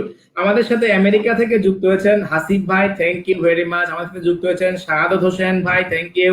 আমাদের সাথে সাইফুল ফেনী থেকে যুক্ত হয়েছেন, এবং সাইফুল ভাই বলেছেন বাবাকে অনেক মিস করছেন, থ্যাংক ইউ ভেরি মাচ। আমাদের এই প্রোগ্রামের মাধ্যমে আমরা সবাইকে বলতে চাই, বাবাকে মিস করার আগেই বাবাকে ভালোবাসা শুরু করুন। আমরা যেটা বলতে চাই, আপনার বয়স যখন 6 বছর, 5 বছর, 3 বছর, আমাদের এই প্রোগ্রামের মাধ্যমে আপনাকে বলতে চাই আপনি আপনার বাবার সাথে এমন একটা সম্পর্ক তৈরি করুন যেন জীবনে কখনো মিস করতে কম হয়। যেমন আমরা যারা বড় হয়ে গেছি, বাবাকে হারিয়ে ফেলেছি, বাবাকে হয়তো সেই সম্মানটা দেই নাই যেটা বাবার পাওয়া উচিত ছিল, বাবার হয়তো সেই কথাটা আমরা পুরোপুরি শুনি নাই যেটা শুনলে বাবা খুশি হতেন। তো আমরা আমাদের এই প্রোগ্রামের মাধ্যমে সবাইকে অ্যাওয়ার করতে চাই, যারা এখনো বাবা হননি তাদেরকে আরো অ্যাওয়ার করতে চাই যে আপনার বাবার সঙ্গে আপনি এমন ভাবে সম্পর্কগুলো তৈরি করেন যেন আপনার সম্পর্কগুলো গভীর হয়, স্বর্গীয় হয়। আমাদের আমাদের একদমই শেষের দিকে আমরা চলে আসছি ভাইয়া। আমাদের সাথে সাদ্দাম হোসেন যুক্ত হয়েছেন ঢাকা থেকে, থ্যাংক ইউ ভেরি মাচ। যারা যুক্ত হয়েছেন তাদেরকে অনেক অনেক ধন্যবাদ। কারো কোনো প্রশ্ন থাকলে অবশ্যই করতে পারেন। আমি আরেকটা জিনিস সীমানুর ভাই যেটা জানতে চাই আপনার কাছ থেকে, এই যে সন্তানের সাথে ধরেন সন্তানের যে বিভিন্ন বয়সে বাবাকে, আমার মনে হয় বা আমি যেটা পার্সোনালি ফিল করতাম যে বাবাকে একটু মিসআন্ডারস্ট্যান্ড করা হয়, যে বাবা খুবই রাগী, বাবা ব্যাকডেটেড, বা বাবা বুঝে না এই জন্য আমাকে এটা দেয় না সেটা দেয় না। বাবার যদি কমিউনিকেশনটা খুবই প্রপার হয়, অনেক কিছু ভালো হয়, যে বাবার আসলে ইনকাম কত, বাবার দিক থেকে যদি কমিউনিকেশনটা করা হয়, বাবার ক্যাপাবিলিটি কত, বাবার আসলে বাজেট কি, বাবা এই পরিবারটা কত টাকার মধ্যে চালাইতে চায়, তার প্ল্যানিং কি, সে কতটুকু সঞ্চয় করতে চায়, সঞ্চয় করলে ছেলের কি লাভ, বা বাবা যদি জমি কিনে ছেলের কি লাভ, বা ভবিষ্যতের জন্য কি কি সঞ্চয়, এই জিনিসগুলো বাবা আসলে কিভাবে অল্প বয়সেই সন্তানের সাথে কমিউনিকেশন করতে চায় বা যোগাযোগ বা এটা আলোচনা করতে চায়, ফ্যামিলির মধ্যে এই আলোচনাগুলো কিভাবে থাকলে সন্তান অল্প বয়সেই বাবাকে ফিল করে এবং সন্তানও বাবাকে সহযোগিতা করে যে বাবা আমি ঈদে এই জুতোটা নেব না, আমি 800 টাকার জুতো নেবো না বাবা, আমি তোমাকে 300 টাকার জুতো আমাকে কিনে দাও। বাবা আমার মোটরসাইকেল দরকার নাই, মোটরসাইকেলের টাকাটা তুমি ব্যাংকে ডিপিএস করে রাখো। বাবা আমার মোবাইল দরকার নাই, আমার একটা এটা হলে হবে। তো আমি চাই সন্তান এই কথাগুলো বাবাকে বলুক। তো সেক্ষেত্রে বাবার কমিউনিকেশন আসলে কেমন হলে এই জিনিসগুলো হতে পারে, আপনি যদি একটু বলেন শিবন ভাই। সুন্দর গুরুত্বপূর্ণ একটা প্রশ্ন করেছেন জাকির ভাই। যে আমি মনে করি যেটা আমার কাছ থেকে, যে আমি কি ইনকামটা করছি, আমি যে টাকাটা ইনকাম করছি, কত টাকা ইনকাম করছি, সেটা আমার সন্তান যতই ছোট হোক না কেন তার সাথে ডিসকাশন করা, যে বাবা আমার এই টাকা ইনকাম করি, এই টাকা দিয়ে আমরা এই মাসে এই খাবার খাবো, এই টাকা দিয়ে সঞ্চয় করবো, এই টাকা দিয়ে পোশাক কিনবো, এই টাকা তোমার পড়াশোনার কাজে ব্যয় হবে, বা এই কাজ টাকাটা পোশাক পরিচ্ছদ কিনবো ফ্যামিলির জন্য, বা তোমার দাদিকে দাদাকে নানিকে যাই হোক খরচ যেটা করবো, সব বিষয়ে যে শেয়ার করি, তাকে জানানো যায়, আমাদেরকে এটা করা সম্ভব। Thank you very much. এবং আমাদের আসলে এই জিনিসগুলো, যেমন আমি আপনি যোগাযোগ করছি, আমাদের সমস্ত বাবাদেরকে আমরা রিকোয়েস্ট করব আপনারা একটু ভাবুন, এন্ড অফ দ্য ডে কিন্তু আপনার সমস্ত সম্পদ আপনার সন্তানের হয়ে যাবে, কিন্তু সন্তানটা যদি মানুষ না হয় আপনাকে কিন্তু ওই সংসার থেকে বের করে দিবে। সংসারে আপনি সবচেয়ে একটা অপদার্থ হয়ে যাবেন, আপনি সংসারের একটা অপ্রয়োজনীয় জিনিস হয়ে যাবেন, যে আপনি এই সংসারটা তৈরি করেছেন সে আপনি হয়তো সংসারের একটা খড়কুটো হয়ে যাবেন। সুতরাং এখনই ভাবুন, এখনই সচেতন হন, কিভাবে কমিউনিকেশন করলে আপনার সন্তান আজীবন সংসারের একটা মূল্যবান সম্পদ হিসাবে আপনাকে তার যত্ন করে রেখে দিবে। আমাদের সাথে অনেকেই আরো যুক্ত হয়েছে, তারা কোনো প্রশ্ন থাকলে তারা আমাদেরকে অবশ্যই বলবেন। সীমানুর ভাই, এখানে আমি আরেকটা জিনিস আপনার কাছ থেকে জানতে চাইবো, যে আপনি যেহেতু টিচার, ছাত্ররা, এখনকার ছাত্ররা পড়াশোনার জন্য বা এখনকার গার্ডিয়ানরা, বিশেষ করে মারা বা বাবারা যাই হোক, অনেক সময় ছাত্রদের ভালো মন্দ নিয়ে মা বা নিজেদের মধ্যেই ঝগড়া করেন। মা চায় ছেলেকে এই স্কুলে পড়াতে, বাবা চায় ছেলেকে এই স্কুলে পড়াতে। মা বলে ছেলেকে মোটরসাইকেল কিনে না দিলে হয়, আমার একটা ছেলে মোটরসাইকেল কিনে দাও, তোমার এত টাকা কি করবা। আর বাবা তো জানে মোটরসাইকেল নিয়ে গেলে সে অ্যাক্সিডেন্ট করতে পারে বা সে অনেক খরচ করবে, বাবা হয়তো দিতে চায় না, মা হয়তো গিয়ে বাবাকে পুশ করে। তখন সন্তান কিন্তু যে তাকে ফেভার করে তার কাছে গিয়ে একটা কেওয়াস তৈরি করে, এবং এখানে বাবা মার মধ্যেও একটা মিসআন্ডারস্ট্যান্ডিং হয়, বা বাবা একদিকে মা একদিকে। তো এই জায়গায় আপনার কি মনে হয়, কি করলে আসলে সন্তানদেরকে ম্যানেজ করা উচিত? সন্তানের মঙ্গলের জন্য বাবা মাকে কি আসলে এক থাকা উচিত কিনা, বা কি করে, কি স্ট্র্যাটেজি নেওয়া উচিত এখানে? অবশ্যই ভাই, যে বাবা এবং মা দুজনকে যদি সম্পৃক্ততা না থাকে, দুজনের রিলেশনশিপ না থাকে, ডিসকাশন না থাকে, তাহলে সম্ভব না এটা। হ্যাঁ, স্বাভাবিক কারণে প্রত্যেক মা তার সন্তানের উপর বেশি ভালোবাসা থাকে। সে মাটা চায় যে আমার সন্তানরা সবার সাথে, অন্য 5টা ছেলের সাথে ভালোভাবে চলুক, ভালো পোশাক পরুক, ভালো খাবার খাক, ভালো সাইকেল ইউজ করুক, ভালো মোবাইল ইউজ করুক, সব মায়েরা চায় এটা আর কি, স্বাভাবিক এটা। তো যদি বাবা এবং মা সমন্বয় করে একটা একসঙ্গে কাজ করে বলে বোঝায় বলা হয়, তো অবশ্যই এখান থেকে উত্তোলন করা সম্ভব আমি মনে করি। Thank you very much, thank you. আমাদের ইথার আপু একটা কমেন্ট করেছেন। ইথার আপু খুবই ভালো আমাদের এটা দেখেন, এবং উনি বাচ্চাদের নিয়ে কাজ করেন কানাডাতে, অনেকগুলো প্রতিষ্ঠানের সাথে উনি যুক্ত।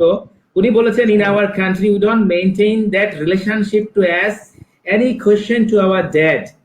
If we can maintain that communication with our children, our living style of life will be definitely improve. Thank you ether আপু। সীমানো ভাই, আপনি কি মনে করেন? জি, জাকির ভাই বলেন। এই কমেন্টসে আপনি কিছু বলতে চান কিনা? উনি বলতে চাইছেন আমাদের সমাজে বা আমাদের দেশে এরকম রিলেশন নাই যে আমরা বাবাকে কোনো প্রশ্ন করতে পারি। হ্যাঁ, বাবাকে আমাদের এরকম একটা রিলেশন নাই, বাবাকে প্রশ্ন করা যায়। এটাকে আমাদের সমাজ অনেক সময় খারাপ চোখে দেখে, যে বাবাকে আমি কেন প্রশ্ন করবো, বাবার চোখে কেন আমি তাকাবো, বাবার সাথে আমি কেন নেগোশিয়েট করবো সন্তান হিসাবে। তো এইটা যদি থাকতো তাহলে অনেক ভালো হতো। উনি আপু এটা বলেছেন আর কি, আপনি এটার ব্যাপারে কিছু বলবেন কিনা? না, অবশ্যই খারাপ চোখে দেখা উচিত না। সেটা তো দেখি কখন কখন দেখি, যখন আমি খারাপ কাজে লিপ্ত আছি, যে বাবাটা খারাপ কাজে লিপ্ত আছি, তখন যে খারাপ কাজে দেখবে। যে ভালো কাজে থাকবে সে কখনো এটা বলবে না, সে কখনোই বলবে না যে আমি হচ্ছে। থ্যাংক ইউ ইথার আপু, আপনার আপনার কমেন্টসের জন্য। আমরা এটাকেই বিশ্বাস করি এবং আমি পার্সোনালি এটাকে প্রমোট করতে চাই যে সন্তানও যেন বাবাকে প্রশ্ন করা শুরু করে। তাহলে আমাদের এক বাবা সুন্দর একটা গল্প বলেছিলেন এবং খুবই ইন্টারেস্টিং গল্প, আমি এটা শেয়ার করতে চাই। আমাদের ইঞ্জিনিয়ার রাশেদুল ইসলাম বলেছিলেন, উনি যখন ছোট ছিলেন, যখন উনি স্কুলেও যান নাই, একদিন ওনার বাবা ওনাকে নিয়ে বাজারে গিয়েছেন এবং ওনার বাবার বন্ধু ওনার বাবাকে সিগারেট অফার করেছে। এখন ওনার বাবা সিগারেটটা মুখে লাগাইছে, কিন্তু ওনার বাবা বাসায় কখনো সিগারেট খায় না। তো আমার ওই বন্ধু ছোটবেলায় সে জানে যে বাবা তো সিগারেট খায় না, তো তখন বাবার মুখে সিগারেটটা লাগিয়ে দিয়েছে।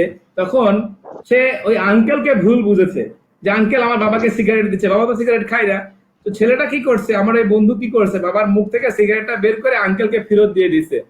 বাবা তো খুব বিব্রত হয়ে গেছে, ছেলে তো মাইন্ড করলো কিনা, এটা তো ঠিক হলো না।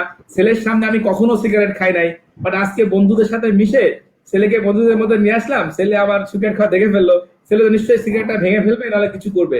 কিন্তু ছেলে তা না করে তার বন্ধুকে বলেছে, আঙ্কেল আমার আব্বা তো সিগারেট খায় না, আপনি এটা নিয়ে নেন, আপনি আব্বাকে দিচ্ছেন কেন, আপনারা খান, আমার আব্বা সিগারেট খায় না।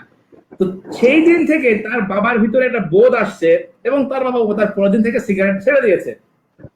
So it's a big example. আমার মনে হয় সন্তান যদি একটা একটা ছোট বয়সের সন্তান যদি তার ছেলেকে গিয়ে বলে, বাবা তুমি খারাপ কাজ করছো, এটা তো ঠিক না, আমি শিওর বাবার মনে এটা হিট করবে। এবং এটা যদি বাবা মা জানতে পারে, তারা নিজেরা চিন্তা করবে যে এটা আসলে ঠিক হচ্ছে না। এবং আমি জানি আমাদের পরিবারে অনেক ক্ষেত্রে অনেকে আমি দেখেছি যে আমাদের গ্র্যান্ড প্যারেন্টরা অর্থাৎ দাদা দাদির সাথে আমার সম্পর্ক খারাপ থাকে, এটা কিন্তু ছেলে মেয়েরা ভালোভাবে নিতে পারে না। তারা কিন্তু চায় দাদা দাদির সাথে মিশে থাকতে। তারা যখন বাবা মাকে বলবে যে দাদাদের সাথে এরকম করছো কেন, বা দাদা দাদির সাথে ভালো সম্পর্ক বজায় রাখো, আমি শিওর বাবা মা হয়ে কিছুটা হলে সচেতন হবে। আমি চাই ছেলে মেয়ের সাথে বাবা মার এই গুড নেগোসিয়েশন গুলো হোক। এ ব্যাপারে আমার মনে হয় আপনাদের পজিটিভ ইয়ে থাকতে পারে আর কি। আমাদের ওয়ালিয়া থেকে এক ভাইয়া প্রশ্ন করেছেন, আমাদের আশিকুর রহমান ভাই, থ্যাংক ইউ আশিকুর রহমান ভাই, আপনি রেগুলার যুক্ত থাকেন। আশিকুর রহমান ভাই বলেছেন, আমাদের ছোটবেলায় যৌথ পরিবার আর বর্তমান একক পরিবার পিতা পুত্রের সম্পর্কে দূরত্ব তৈরি করেছে। আমাদের মতামত জানতে চেয়েছে, আপনার কি মনে হয় আগে সময় যৌথ পরিবার ছিল, এখন একক পরিবার হয়েছে, এটা কি একটা বড় সমস্যা কিনা? হ্যাঁ, সমস্যা বলতে জাকির ভাই, আশিক ভাইকে ধন্যবাদ সুন্দর প্রশ্ন করার জন্য। আমরা প্রথমে এটা বলে গেছিলাম যে একটা সময় আমরা যৌথ ফ্যামিলি যখন বাস করতাম, তখন আমরা কি করতাম যে আমার চাচাতো ভাই বা আমার ভাস্তে তখন থাকতো, তখন তাদেরকে আমরা গাইডলাইন করতাম বা কোনো খারাপ কাজে লিপ্ত হলে আমরা অবশ্যই বলতাম। বাট এখন কি হচ্ছে, আমরা আলাদা আলাদা হয়ে যায়, ডিফারেন্ট হয়ে যাওয়ার পরে আমরা কিন্তু এটা বলছি না। কি করছি, আমার সন্তান কি করছে সেটা দেখছি আমি, ও দেখছে, আমার আরেকটা ভাই দেখছে আমার সন্তান কেউ, সেটা দেখছি, সেজন্য অবশ্যই অনেকটা ইফেক্ট করছে এটা আর কি। যৌথ ফ্যামিলিতে অবশ্যই ভালো থাকা যায়। Thank you very much. Ashiq ভাইয়ের কাছে আমি আরেকটা জিনিস বলবো, এটা খুবই ইম্পর্টেন্ট এবং এখানে অ্যাওয়ারনেস ডেভেলপ করতে হবে। আমরা আমাদের সময় আমাদের বাবা মা স্কুলের টিচারকে বলে আসতেন যে ছেলেকে রেখে গেলাম, হাড্ডি গুলো আমার, মাংস আপনি সব তুড়াই দিবেন যা দুষ্টুমি যদি করে। হ্যাঁ, এখন কিন্তু আমার যদি কাজিন বা আমার যদি ভাই বা আমার ছেলের যদি কোনো একটা সিনিয়র কেউ যদি আমার ছেলের নামে কিছু বলে, আমরা কিন্তু এটাকে অ্যাপ্রিসিয়েট করি না, আমরা বরং তাকে তিরস্কার করি, তাকে ভৎসনা করি যে তুমি আমার ছেলের জন্য বলার কে, তুমি কি আমার ছেলেকে খাওয়াও না পড়াও। এই যে অ্যাটিটিউডটা, এইটা একটা বড় ধ্বংসের কারণ হয়ে গেছে। কারণ এক বাবা কিন্তু ছেলেকে সবসময় দেখে রাখতে পারবে না, তার আশেপাশের প্রতিবেশীদেরও নজরে রাখতে হবে। এবং প্রতিবেশী যদি আমার সন্তানের জন্য কোনো ধরনের ক্রিটিসিজম করে, আমাকে প্রতিবেশীকে বকা না দিয়ে ওটাকে আমলে নিতে হবে এবং আমার সন্তানকে ইন্টারোগেট করতে হবে যে তুই নিশ্চয়ই কোনো কিছু করেছিলি যে কারণে এটা করেছে, এবং এটার একটা সঠিক বিচার, সঠিক একটা তদন্ত করা উচিত। যদি আমরা না করি তাহলেই কিন্তু আমাদের সন্তানগুলো বিগড়ে যাচ্ছে। তো যৌথ পরিবারে না থেকেও আমাদের আসলে অন্যরা যখন আমাদের সন্তানের ব্যাপারে কিছু বলবে, সেটার ব্যাপারে আমাদেরকে মনোযোগী হওয়া উচিত এবং আমাদেরকে অন্যদের মতামত দেওয়ার জন্য একটা পরিবেশ তৈরি করা উচিত। Sentu thank you. সেন্টু বলেছে আজকের আলোচনা অনেক গুরুত্বপূর্ণ, অনেক ভালো, মূল্যবান, ভালো লাগছে। Sentu thank you very much. আমাদের সাথে আরেক ভাইয়া বলেছেন যে, আমি নামটা একটু দেখে নেই, জালালউদ্দিন বাবু ভাই বলেছেন, একেবারে নাই এমন না, এখন আধুনিক ম্যাক্সিমাম শিক্ষিত এই মাঝবয়সী বাবারা প্রশ্নের সম্মুখীন হন বলে আমি মনে করি। Thank you very much. আমরা চাই সন্তানরা বেশি বেশি প্রশ্ন করুক এবং সন্তানরা জানতে চেষ্টা করুক তার বাবা কিভাবে কি করে। এবং আমার যেটা মনে হয় বাবা হিসাবে আমি যদি আগে থেকেই আমার সন্তান, আমার স্ত্রী, আমার পরিবার পরিজনকে আমি জানাই যে আমি আসলে কি করি, আমার কি যোগ্যতা আছে, আমি যদি কোনো কিছু গোপন না করি, আমি যদি বাড়িয়ে কিছু না বলি, আমার ক্ষমতা আছে 10 টাকার, আমি ভাব মারি 100 টাকার, তাহলে ছেলে তো 20 টাকার জিনিস চাবেই। আমার ওয়াইফ তো রাইট। বিউটি পার্লারে যাইতে চাবে 1000 টাকা খরচ করে। আর আমি যদি বলি আমি এর বাইরে কিছু করতে পারবো না, আমার 10 টাকা আছে, তোমাকে 10 টাকার মধ্যেই চলতে হবে, আমি শিওর পরিবারের সবাই ওইভাবেই ডিজাইন করে নেবে, ওইখান থেকে পরিবারটা সুন্দর হবে। সেখানে বাবার রাইট। একটা বড় ভূমিকা আছে জিনিসগুলো কমিউনিকেশন করার জন্য। আমাদের ইথার আপু আরো আরো একটা সুন্দর কমেন্ট করেছেন। উনি বলেছেন, in our family we have a regular practice in our dinner time, we discuss and share how are we doing in our work place, our children also share about their day in school and university. Yet that give an opportunity to show our support to each other. We can also ask question to each other. Thank you very much ইথারাপু। সেটাই আমি বলছিলাম যে উন্নত বিশ্বে কিন্তু পারিবারিক যে বন্ধন, আমরা আমাদের দেশে মনে করি যে উন্নত বিশ্বে পারিবারিক বন্ধন নাই, আমাদের থেকে অনেক ভালো আছে। এবং তারা কিন্তু আচ্ছা। প্যারেন্টিং খুব ম্যাচিউরিটিতে করে, তারা সন্তানদেরকে সেলফ রিলায়েন্ট করে খুব তাড়াতাড়ি। আমরা একটা সন্তানকে অনেক বড় বয়সে ছাড়তে পারি না, এবং এটা কিন্তু আমরা করতে করতে আমরা কিন্তু আলাদা হয়ে যাচ্ছি, যেটাকে আমি বলি আমরা সবাই মিলে একা। আসলে আমরা সবাই আছি, কিন্তু আমি এতই একা যে আমার কারো বিপদে এগিয়ে যায় না, আমার বিপদেও কেউ এগিয়ে আসে না। সেই জন্য আমরা একদমই আলোচনা শেষ পর্যায়ে চলে আসছি। সীমানুর ভাই, থ্যাংক ইউ ভেরি মাচ আমাদের সাথে যুক্ত হওয়ার জন্য। আমার শেষ প্রশ্ন একটা, মানে শেষ দুটো প্রশ্ন। শেষের আগের প্রশ্ন হচ্ছে যে সন্তানকে অনেক ভালোভাবে মানুষ করার পরেও আমরা দেখতেছি যে আমাদের সমাজের অনেক বাবা মাকে বৃদ্ধাশ্রমে যেতে হচ্ছে। আমাদের এই পেজের আবেদন বা আমাদের এই পেজের উদ্দেশ্য, পৃথিবীতে যেন বৃদ্ধাশ্রম জিনিসটা কমে আসে বা না থাকে, অপ্রয়োজনীয় যেন কোনো পিতাকে বৃদ্ধাশ্রমে যেতে না হয়, কোনো সন্তান জীবিত থাকতে, সামর্থ্য থাকতে যেন কোনো পিতা আমাকে বৃদ্ধাশ্রমে রেখে না আসেন। তো আমার প্রশ্ন হচ্ছে যে বাবা হিসাবে যখন তিনি সন্তানকে মানুষ করেছেন, তখন কি বাবার কোনো ব্যর্থতা ছিল যে কারণে সন্তান বাবাকে বৃদ্ধাশ্রমে রেখে আসে, নাকি এটা সন্তানের আসলে কোনো সমস্যা, নাকি এটা সামাজিক সমস্যা? জিনিসটা আপনি কিভাবে দেখেন, দায়টা কার? আচ্ছা, ধন্যবাদ জাকির ভাই। একটা খুব গুরুত্বপূর্ণ প্রশ্ন বর্তমান সময়ে এটা হচ্ছে। কিছু মানুষের সীমাহীন দায়িত্বহীনতা, অবহেলা আর একেবারে অপারগ সন্তানেরাই আমাদের দেশে তাদের পিতামাতাকে বৃদ্ধাশ্রমে সাধারণত পাঠানোর কথা পাঠাই একদম আর কি। অনেক সময় খুব দরিদ্র অসহায় পরিবারের মানুষও কিন্তু বৃদ্ধাশ্রমে পাঠায়। কিন্তু ভিন্ন রকম হয়ে গেছে বর্তমানে, যে মানুষ আমরা যারা শিক্ষিত, স্বশিক্ষিত বা বেশি ইনকাম করি, তারাই শুধুমাত্র আমরা বৃদ্ধাশ্রমে পাঠাচ্ছি, ওল্ড হোমে পাঠাচ্ছি। তো এটা আসলে একজন সুশিক্ষার অভাব। এবং যখন আমরা একটা বাচ্চা ছেলেটাকে মানুষ করেছি বা শিখাচ্ছি, তাকে যে ধর্মীয় জ্ঞান, তাকে ভদ্রতা, তাকে সৌজন্যতা শেখানো হয় নাই, আমার মেয়ে বিয়েতে এরকম ধারণা। পাশাপাশি যখন আরো কিছু কারণে হচ্ছে যে সংসার জীবনে, সংসার চলে আসার পরে তার ফ্যামিলির অনেক সময় সাপোর্ট না থাকার কারণেও এরকম হচ্ছে অনেকটাই আর কি। অনেকটাই বর্তমানে অনেকটাই হচ্ছে। সাধারণত এরকম হওয়ার কথা ছিল কি, যাদের অর্থের অভাব, যারা গরিব মানুষ, তার বাবাকে খেতে দিতে পারছে না, তো তারাই শুধু ওল্ড হোমে পাঠানোর কথা। বাট উল্টা হয়ে গেছে, এখন যাদের টাকা আছে, স্ট্যান্ডার্ড ফ্যামিলি, তারাই মেবি এখন ওল্ড হোমে পাঠাচ্ছে, তাদের টাকা পাঠাচ্ছে, ইয়ে করছে। আমি সেদিন একটা গল্প দেখলাম, মানে একটা ইয়েতে পড়লাম ভাই, যে বাবা চিঠি লিখছে ছেলের কাছে যে, বাবা আমি খুব ভালোই আছি, সুখে আছি, তুমি প্রতি মাসে টাকা পাঠাচ্ছ, ওল্ড হোম থেকে লিখছে, সুখে আছি, ভালো আছি, তো আমি তোমাকে বদদোয়া করছি না, তো আমি খালি একবার কথা বলতে চাই, তোমারও সন্তান আছে, তুমি একবার হলেও তোমার সন্তান যেন তোমাকে ওল্ড হোমে পাঠায়, বৃদ্ধাশ্রমে পাঠায়। তো কতটুকু নিজের কাছ থেকে চিঠিখান লিখেছে। তো আমি সেই সন্তানদেরকে বলবো, তুমিও একজনের পিতা, তোমাকেও এরকম একদিন এই জায়গাতে যেতে হতে পারে। তো সেই জায়গা থেকেই তোমাদের শিক্ষা নেওয়া উচিত যে তোমরা এই কাজটুকু করো না, কারণ তোমার জন্মদাতা পিতা তোমাকে পৃথিবীর আলো বাতাসে দেখিয়েছে। আমি তাদেরকে অনুরোধ রিকোয়েস্ট করে বলবো, আপনি একটু ভেবে দেখেন যেন আপনার পিতা বা মাতাকে। আমি আমাদের পারিপার্শ্বিকতায় আরো কিছু কঠিন প্রশ্ন, এবং আমার কাছে একটা প্রশ্ন করতে খুবই মন চাচ্ছে, কঠিন প্রশ্ন। অনেক সময় দেখা যায় যে সন্তান যখন ম্যাচিউর হয়, পিতামাতা থেকে পিতামাতার সম্পদের ভাগ বন্টন, সম্পদের প্রতি তাদের বেশি আকর্ষণ থাকে রাদার পিতামাতা। অনেক সময় আমরা অনেক ক্ষেত্রে দেখি যে পিতা এমন একটা লায়াবিলিটি হয়ে যায় যে বেটা মরে না কি জন্য, জমিগুলো তাহলে আমি ভাগ করে নিতে পারি। সো এই যে একটা ব্যাপার, এটা আসলে পিতা হিসাবে কিভাবে কন্ট্রোল করা উচিত যায়? আপনার কি মনে হয় পিতার কি করণীয় ছিল আসলে এই জায়গায়?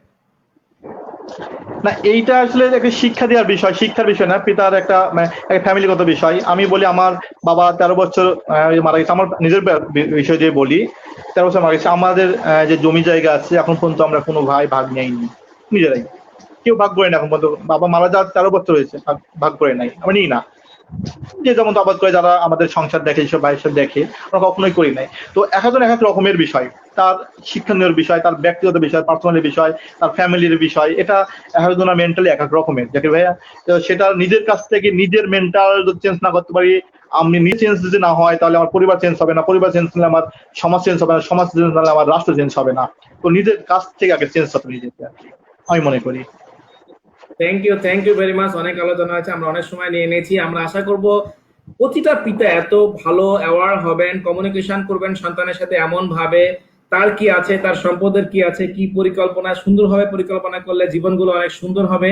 সন্তান পিতাকে বুঝবেন, সন্তানের সমস্যা পিতা শুনবেন, পিতার সমস্যা সন্তান শুনবেন, এবং যৌথভাবে সমস্যাগুলো সমাধান করে পরিবারগুলো অনেক সুন্দর হবেন। এবং সর্বশেষ প্রশ্ন হিসেবে সীমানুর ভাই, আপনার কাছে জি। আমার প্রশ্ন, যেটা হচ্ছে যে আপনার আব্বা ওপারে আছেন, হয়তো আপনার আব্বাকে আপনি যখন ছোট ছিলেন বা আপনি যখন প্রতিষ্ঠিত হওয়ার আগে আপনার আব্বা চলে গেছেন, এখন আপনার আব্বার আত্মা হয়তো আপনাকে দেখছেন। সো আপনি আপনার আব্বার জন্য আপনি আপনার কোনো পরিকল্পনা বা আপনি কি বলতে চান, আপনার আব্বা যদি তার আত্মা যদি শুনে, যদি আপনার কাছে থাকে শুনবে, আব্বার জন্য আপনার কি ভালোবাসা বা কি মিসিং আছে যেটা আপনি এখন আমাদেরকে বলতে চান, এটা হচ্ছে একটা পার্ট।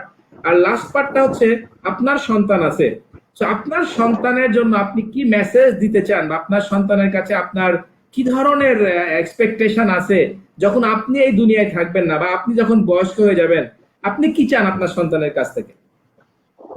রাইট। হ্যাঁ, প্রথমকার যে প্রশ্নটা সেটা হচ্ছে আমার বাবাকে নিয়ে, বাবা থাকলে কি করতেন। তো আমার চিন্তা ছিল বাবাকে, আমার বাবার চাহিদা পূর্ণ করার জন্য, বাবাকে মানে সুন্দর রাখার জন্য, বাবা যে চাহিদা, বাবা যেটা পছন্দ করতেন সেই কাজগুলো করার চিন্তা ছিল, কিন্তু আমি করতে পারি নাই, আমার ব্যর্থ। আমি সবসময় এখন দোয়া করি বাবার জন্য, যে বাবা যেন ব্যস্তবাসী হোক। এটি সবার কাছে দোয়া চাচ্ছি, আমার বাবা যেন ব্যস্তবাসী হোক, এবং আমার বাবা একজন সুন্দর সৎ জীবনযাপন করেছেন, সেটুকু শিক্ষা দিয়েছেন, চেষ্টা করি সেটুকু করার জন্য। কোনো টাকার উপর লোভ করি না, নিজে একটি কাজ করি, একটা স্পেশাল চাইল্ড নিয়ে, আপনি জানেন। তো আমি এই মানুষ, আমার বাবা বলে গেছেন সবসময় সৎ কাজ করবে, সৎ পথে চলবে এবং মানুষের সেবা করবে।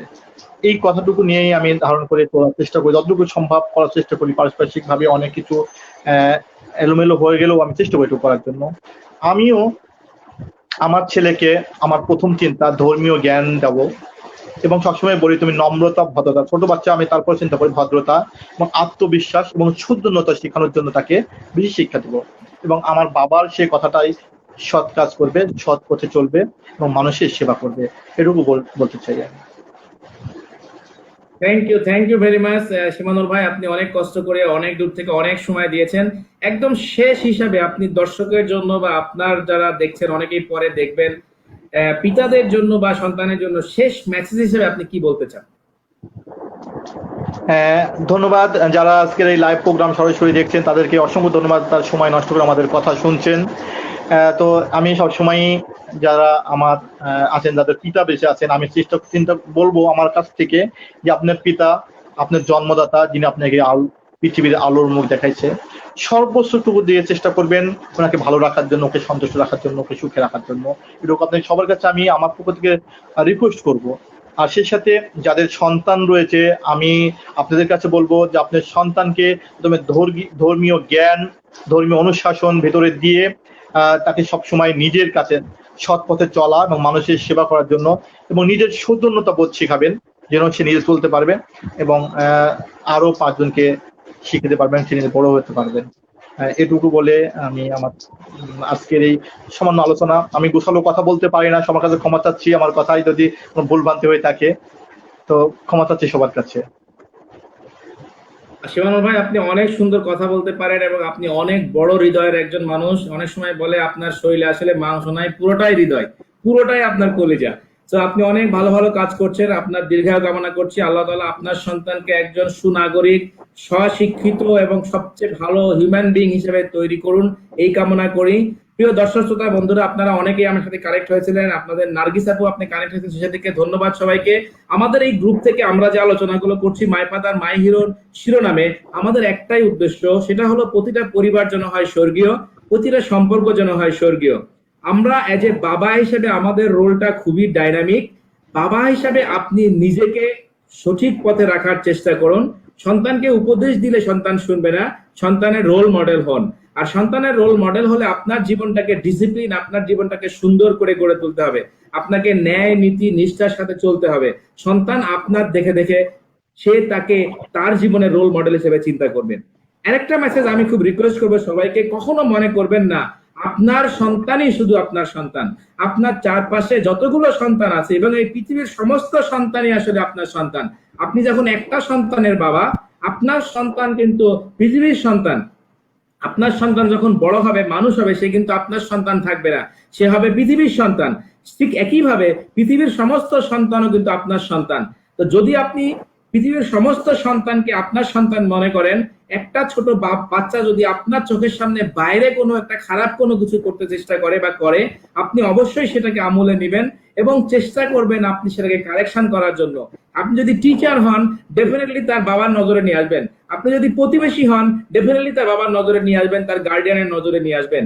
আমি যদি আরেকটা সন্তানের খবর তার গার্ডিয়ানের কাছে দিয়ে পরিষ্কার করে তাকে কারেকশন করতে পারি, আমার সন্তানের খবর যদি আমার কাছে আসে, সেটাকে যদি আমি আমলে নেই, একদিন দুনিয়াটা পরিবর্তন হবে। এবং এটা নিশ্চিত থাকেন, আপনার সন্তান এবং সমস্ত সন্তান পরিবার থেকেই প্রথম জিনিসগুলো শিখে। সমস্ত মূল্যবোধ, সমস্ত দেশপ্রেম, মানবতা, গুণ, যত ভালো কিছু আছে এবং যত খারাপ কিছু আছে, সবই কিন্তু পরিবার থেকে শিখে। সুতরাং আমাদেরকে সতর্ক হতে হবে, আমার সন্তান যেন পরিবার থেকে খারাপ কোনো কিছু না নিতে পারে। পিতা হিসেবে আমার লাইফ টাইম যে রোল, সেটা যেন আমি বাস্তবায়ন করতে পারি। সবাইকে ধন্যবাদ, ভালো থাকবেন, সবার জীবন সুন্দর হোক, সবার পরিবারগুলো হোক স্বর্গীয়, সবার পরিবারে পিতামাতা সন্তানের শিরোমণি হয়ে থাকুক এবং সন্তানগুলো লক্ষ্মী হোক এবং আদর্শ মানুষ হিসেবে গড়ে উঠুক। এই কামনা করে আগামীকাল রাত 10:30টায় আবার একই প্রোগ্রাম আয়োজন আছে, আপনারা আমন্ত্রণ জানিয়ে বিদায় নিতে যাচ্ছি। বা যাওয়ার আগে একটা কথা বলতে চাই, এই গ্রুপ আপনাদের, এই পরিবার আপনাদের। আপনার যদি কোনো ভালো গল্প থাকে, আপনার যদি কোনো মতামত থাকে, আপনি যদি আমাদের সাথে লাইভে আসতে চান, আমরা খুবই ওপেন, আমাদেরকে ইনবক্স করেন। আপনার বাবার গল্প, আপনার কোনো ফিডব্যাক, আপনার কোনো ভালো মতাদর্শ, আপনার কোনো আইডিয়া, দেশে বা বিদেশে যেখানে আছেন না কেন, যদি আপনার যদি কোনো রকমের চিন্তা থাকে, আমাদেরকে শেয়ার করেন। সবাই মিলে আমরা একটা সুন্দর পৃথিবীতে যেতে চাই। আমাদের সন্তানগুলো হবে পৃথিবীর শ্রেষ্ঠ সন্তান এবং আমাদের যে পরিবারগুলো আছে সেগুলো হবে শ্রেষ্ঠ পরিবার। নার্গিস আপু একটা কমেন্টস করেছেন, জাকির ভাই আপনার কথাগুলো অনেক যুক্তিসঙ্গতপূর্ণ। থ্যাংক ইউ নার্গিস আপু, আমাদের সাথে যুক্ত থাকেন, আপনার বন্ধু বান্ধবের সাথে আমাদেরকে সংযুক্ত করেন এবং আমি আশা করব আপনারা যারা যুক্ত হবেন আমাদের এই পেজটা শেয়ার করবেন। আমাদের উদ্দেশ্য একটাই, সমস্ত পিতা জানি সঠিকভাবে পরিবারের দায়িত্ব নিয়ে পরিবারকে যেন একটা বিশ্ববিদ্যালয় হিসেবে পরিণত করে, যেখানে প্রতিটা সন্তান একজন সুনাগরিক এবং একজন সুশিক্ষিত, স্বশিক্ষিত, প্রকৃত হিউম্যান বিং হয়। এই কামনায় করে আজকে বিদায় নিচ্ছি। আল্লাহ হাফেজ, ভালো থাকবেন। আসসালামু আলাইকুম ওয়া রাহমাতুল্লাহ।